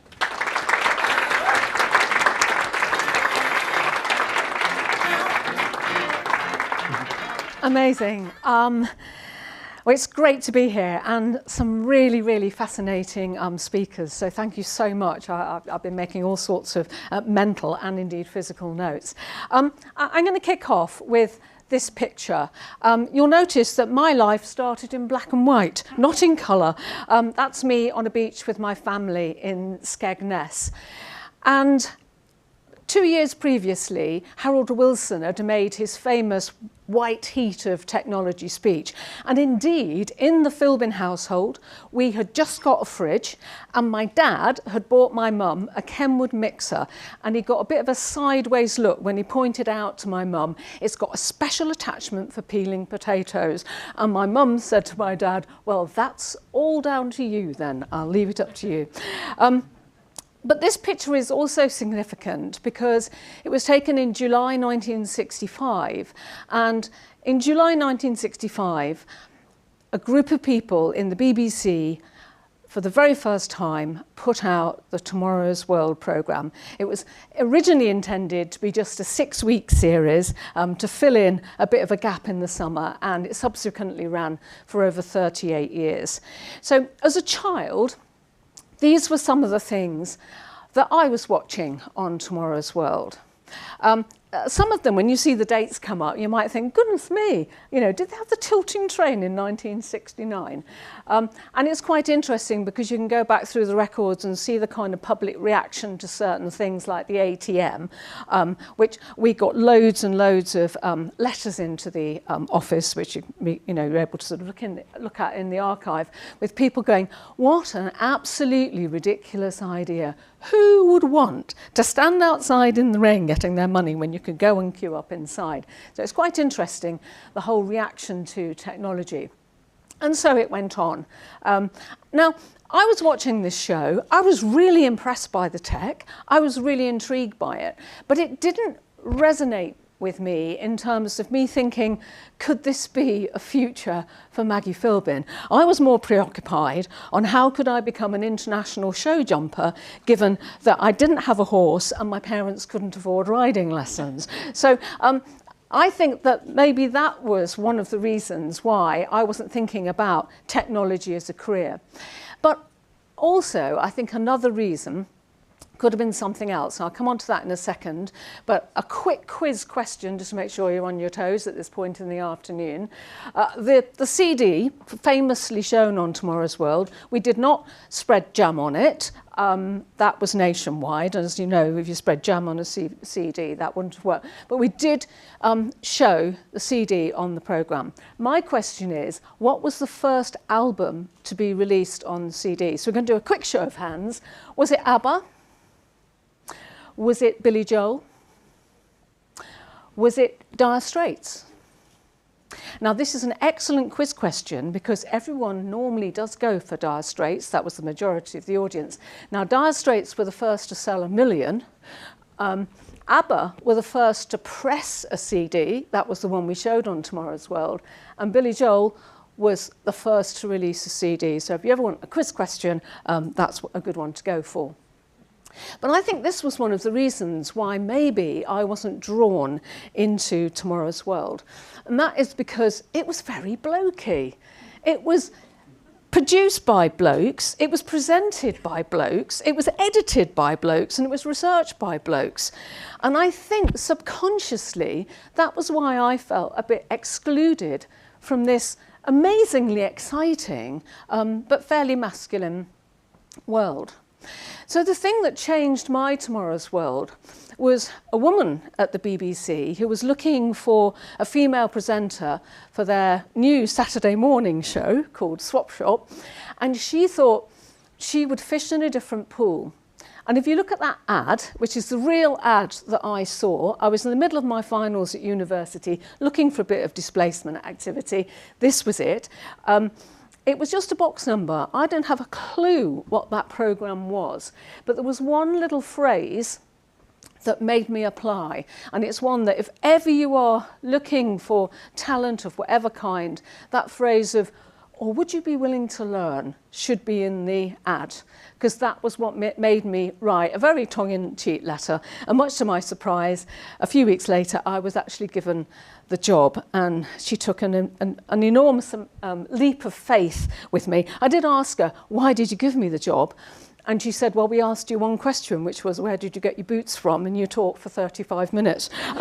So let that be a warning to you all. And that eventually led, 4 years later, to me being asked to host the programme where I felt I'd truly come home, and that was Tomorrow's World. So here I am, and here are some of the things that I showed the UK public for the very first time. And I do feel incredibly proud that I demonstrated the first digital camera, virtual reality, the first sat-nav. And sometimes I do have to remind myself I didn't actually invent these things. I merely showed them on the telly. And it was a wonderful, wonderful programme to work on. And, you know, do come up to me if you want any sort of like further anecdotes about the show, because there are absolutely many. And I loved talking about it. But the thing that made a real difference to me when I was there were these people, because the makeup behind the scenes of Tomorrow's World had really changed. And the demographic, these really amazing, talented, wonderful women were producers and researchers and editors. They remain my closest friends. And they made a real difference to the whole tone of the programme. It was a joy to work on, and they made sure that there were no inadvertent little slips where you talked about engineers as he. There was no carelessness in the writing. In 1987, and I can date this precisely because I was pregnant at the time, I stood in front of the antenna. The big antenna at Goonhilly is nicknamed Arthur, and said, this is the dawn of a new digital era. And I felt it was incredibly exciting. But it seemed as though that dawn wasn't a dawn for absolutely everyone. It was a dawn for certain parts of society. And this became more and more obvious to me as my daughter, Rose, started to grow up. And I realised on Tomorrow's World, I've been living in a bit of a bubble. I've been surrounded by all these brilliant women. It was a very sort of like diverse environment. But when I talked to Rose about, oh, you should really think about tech, Rose, she looked at me and it was this kind of a look. And it's like, what would I want to do that for? Because she couldn't see anything that she was doing at school that had any relationship to anything she might possibly want to do in the future. And when I talked to more of Rose's friends and when I went out and filmed with young people, I realised this was pretty much universal at the time. And that's what, amongst other things, made me set up TeenTech and to start building a series of related opportunities for young people, to alert them to the kind of amazing tech that I'd had first-hand experience of on Tomorrow's World, but most importantly to make them really understand their own potential to enjoy working in those areas. And as you can imagine, there's all sorts of different things that we do for different age groups, but they all lead to the same thing. It's about real-world contact with industry. It is about learning certain skills, but it's also about gaining the experience of these things that I've just placed around the outside of that wheel, because the things around the outside take years. I mean, I'm not saying you can learn every skill in 6 weeks, but that, you know, you can't just walk into a classroom and go, right, be bold. Okay, right, we'll be moving on tomorrow. We'll do teamwork tomorrow. It's not like that. You have to have experiences, and you need lots of experiences where perhaps you might be actually allowed to fail. The other thing that we do is to meet the young people where they are. It's not about going in and going, right, I'm going to talk about myself and everything I've done, and I will thereby inspire them to also be like me. You start where they are. What are they interested in? Yes, sometimes a child will be interested in being a scientist, but if she wants to be a tattoo artist, you can start with the tattoo artistry and relate that towards digital skills. Start where they actually are. And as you can imagine, we're quite hot on data. We've always collected data about the impact. We don't continue doing things that we don't work. We don't do it on our own. We have massive support from organisations. Google have been amazing. Marks and Spencer's have opened their doors. So this is a collaborative effort. And I think it comes to life when you start to meet some of the students. So these students here, and by the way, I always have full permission to talk about their stories. So in the middle here, we got Charles. Charles was in detention constantly. But fortunately for Charles, the room where the detentions were held was also the room where the TeenTech Club was held. And in the end, the teacher running the TeenTech Club went, you know what, Charles, you're here all the time. You might as well just come and do this. And he did. And that was when Charles saw his moment, and he and his mates came up with this amazing idea for this interactive comic using augmented reality, and we connected them with the head of Disney actually in the States to help them with some of the thinking behind that idea, and it had a real impact on the school. And the case studies go on. You know, this was a school that was very hot on the arts, wanted students to see actually all sorts of imaginative and creative ways you can be using technology, and you can see the kind of impact that ran there. And you know, because we've done this for so long, I mean, 13 years ago when we did the first a TeenTech event, I had no idea it would turn into an organisation running on the scale that we run now. But it does mean that we can see the kind of impact we're having. In this case, this is just in one particular school. And it's not only about, you know, encouraging students to go down particular university routes, because teachers are familiar with that. They're less familiar perhaps with the apprenticeship route. So this student here, Grace, she came to an event there when she was 12. She went on and did a TeenTech Award project. Here you can see her. This is actually at one of Google's other spaces, because she joined our Young Digital Task Force. She presented at BET, and here she's coaching younger students, and she's just finished an apprenticeship with IBM. And she says she wouldn't have known about apprenticeships in the digital space had she not done TeenTech. Now, as you're probably gathering, I can talk about this forever, but I want you to hear firsthand from a couple of really special people. I'm really, really proud of them. So I'm going to ask Thamina and Lauren to step up on stage, and we're going to navigate these stools, which is a bit of a challenge, because what I want to ask you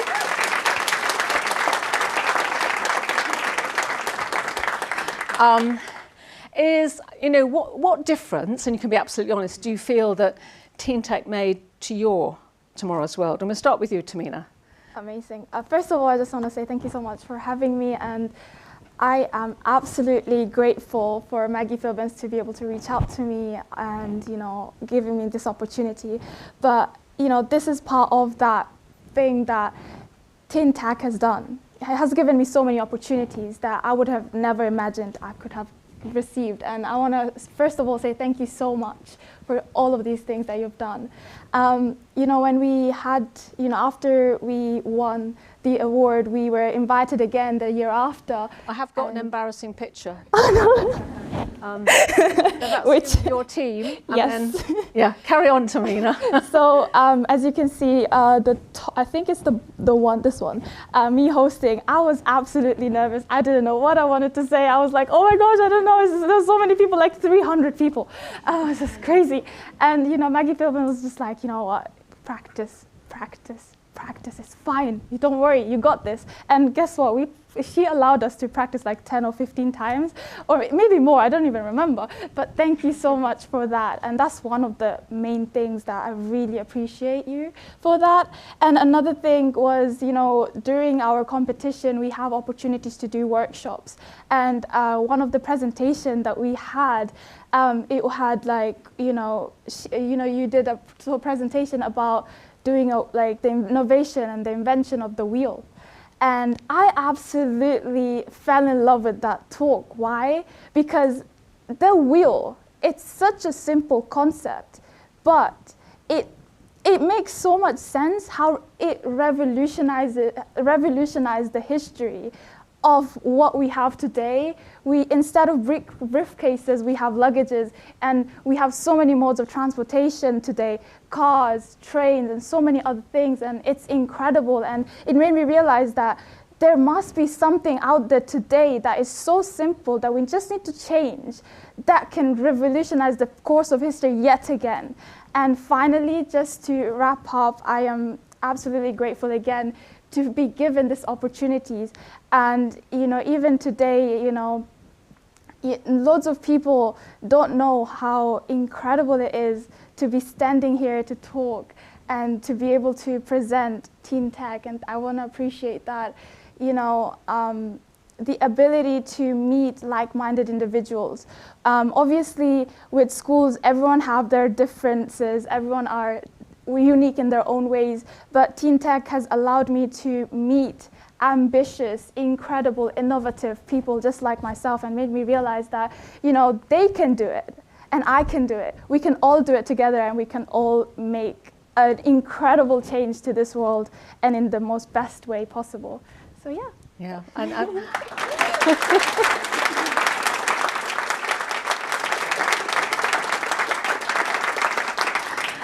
And Thamina, you're doing engineering now at QMUL. Which is I forgot to introduce myself. Yes, I'm a third-year mechanical engineering student, and I'm also co-vice president of Engineers Without Borders Society. Excellent. So, Lauren, over to you. Ooh, so, what difference? I don't know how to top that. Thinking about TeenTech takes me back 7 years when I first heard about it. And I said, oh, I've got to do it every break time and every lunchtime, and I can't go outside. I thought, oh gosh, do I really want to do this? And then I thought, oh, okay, I'll go. I got all my friends to go one break time to the science lab. And I was always asking in science, why are we doing this? Why can't we do more of this? Why can't we have more practical stuff? And the answer was always, oh, we don't have enough time, or it's not in the curriculum. I just thought, oh, okay, that's just how it is.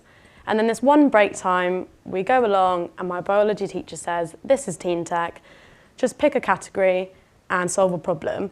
And we all just sat there and our jaws dropped. And we sort of thought, what is this? We've got so much freedom, so many opportunities, so many problems. We didn't know where to start, and that really was the start of the journey. And I'm 7 years on, a 5th year mechanical engineer. Yeah, long time. At Cardiff, yeah. And Lauren, I meant to say, I've got some embarrassing pictures of you as well. That is atrocious. And they're always so modest. This is the thing, because what Lauren did after that TeenTech Awards home, you said, oh, I'd like to be able to reach out to more young people.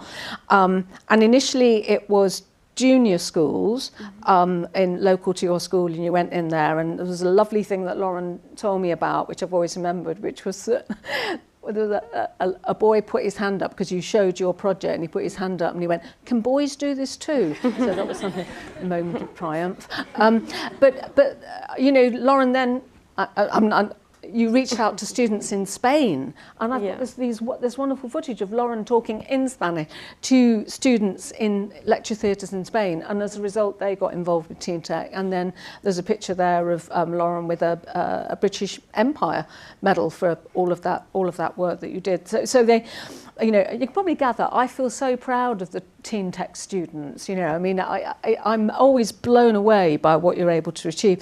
So what I want to ask both of you now is, you know, because tomorrow's world is your oyster, is, you know, what do you really want to change? What are the most important things that you think should be changed?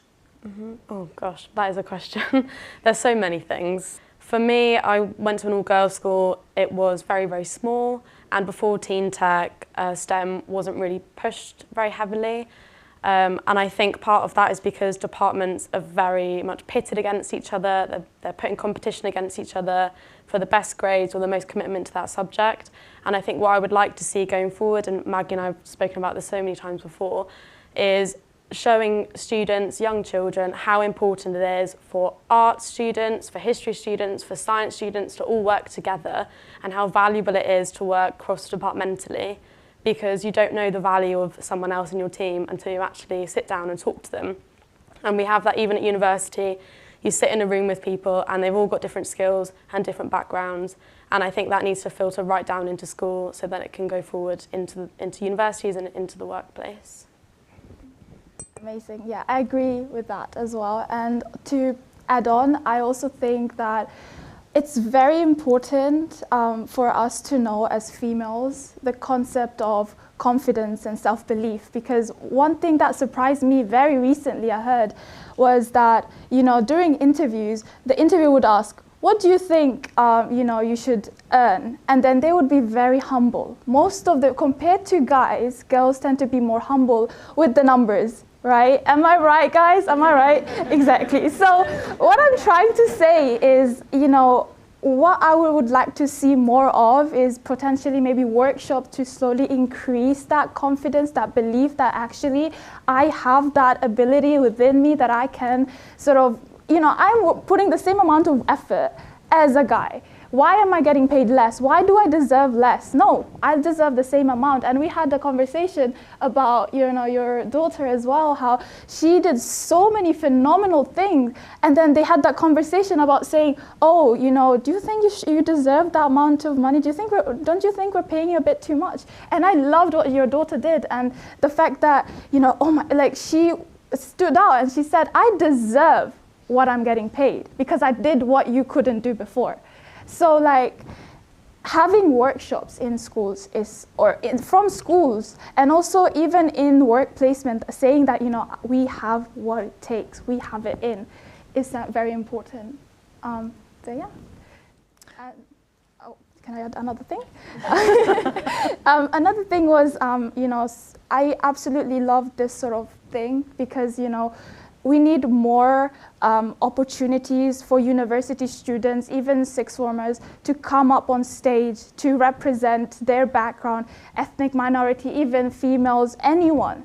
Showing them they have that ability to be able to present in front of many people. And also, on the other side of the screen, you never know, you might be inspiring the next Bill Gates, you might be inspiring the next Maggie Phillbin. And, you know, it's incredible. And not only that, there is still that stigma, oh, you know, you're a girl, why are you going into engineering? What are you going to do with engineering? I had that, and I'm very grateful that, you know, I didn't jump into the conclusion with agreeing with what the society is thinking, like, oh yes, you are right, I should go into medicine. I mean, medicine is great, don't get me wrong, but I want to do engineering, I want to invent something new. And so, yeah, I think it would be great if we have more like situations like this, because it will also break that stigma. It shows that, you know, women, like females are also great engineers, and that will encourage parents to let their like children, their female daughters, to go into pursuing STEM, even not only STEM but other things, and it encourages like the student representing like, oh my gosh, someone like me is on screen and they're doing STEM. If they can do it, I can do it too, right? Oh, so yeah, I hope that was a good answer.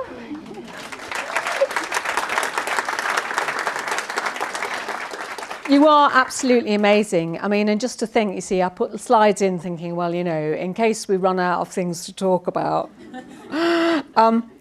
Anyway, by the way, you mentioned sort of Rose, my daughter. She does work in tech now for a company called Sprinkler. She did see the light of day in the end, as you've probably gathered. And finishing up on, these are my contact details. Do get in touch if you would like to help what we do with TeenTech. I always say it's a great game, but we need more people. There's all sorts of projects that we want to do, which we're looking for funding for, but most of all, it's having really inspiring mentors, so you can see the difference that it makes to these wonderful young people. So thank you both enormously for coming and being with me today. I'm so proud of the pair of you. Thank you.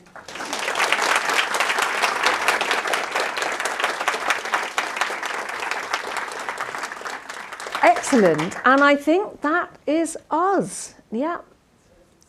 I think we're just. My light was flashing, so I thought. Look at this. Yeah, I know. I'm very obedient. You've done incredibly well, and just so inspiring. Thamina, Lauren, just to hear some of the things you've done is just absolutely inspiring. I've got a 3 and a 1 year old daughter, and I'll be telling them all about you tomorrow. And yeah, I'm sure that you'll be getting a number of emails from the people that are watching today to come and tell your inspiring stories. One of our team, you know, because some of the students we work with are really young. They're sort of 8 or 9 years old, and they are full of ideas. And our finance director was watching one of the virtual sessions that we also do. And she turned around to her daughter and she said, "What's the matter with you? You're 10 and you haven't invented anything." No pressure. Thank you very much indeed. No, thank you. Another round of applause. Thank you so much.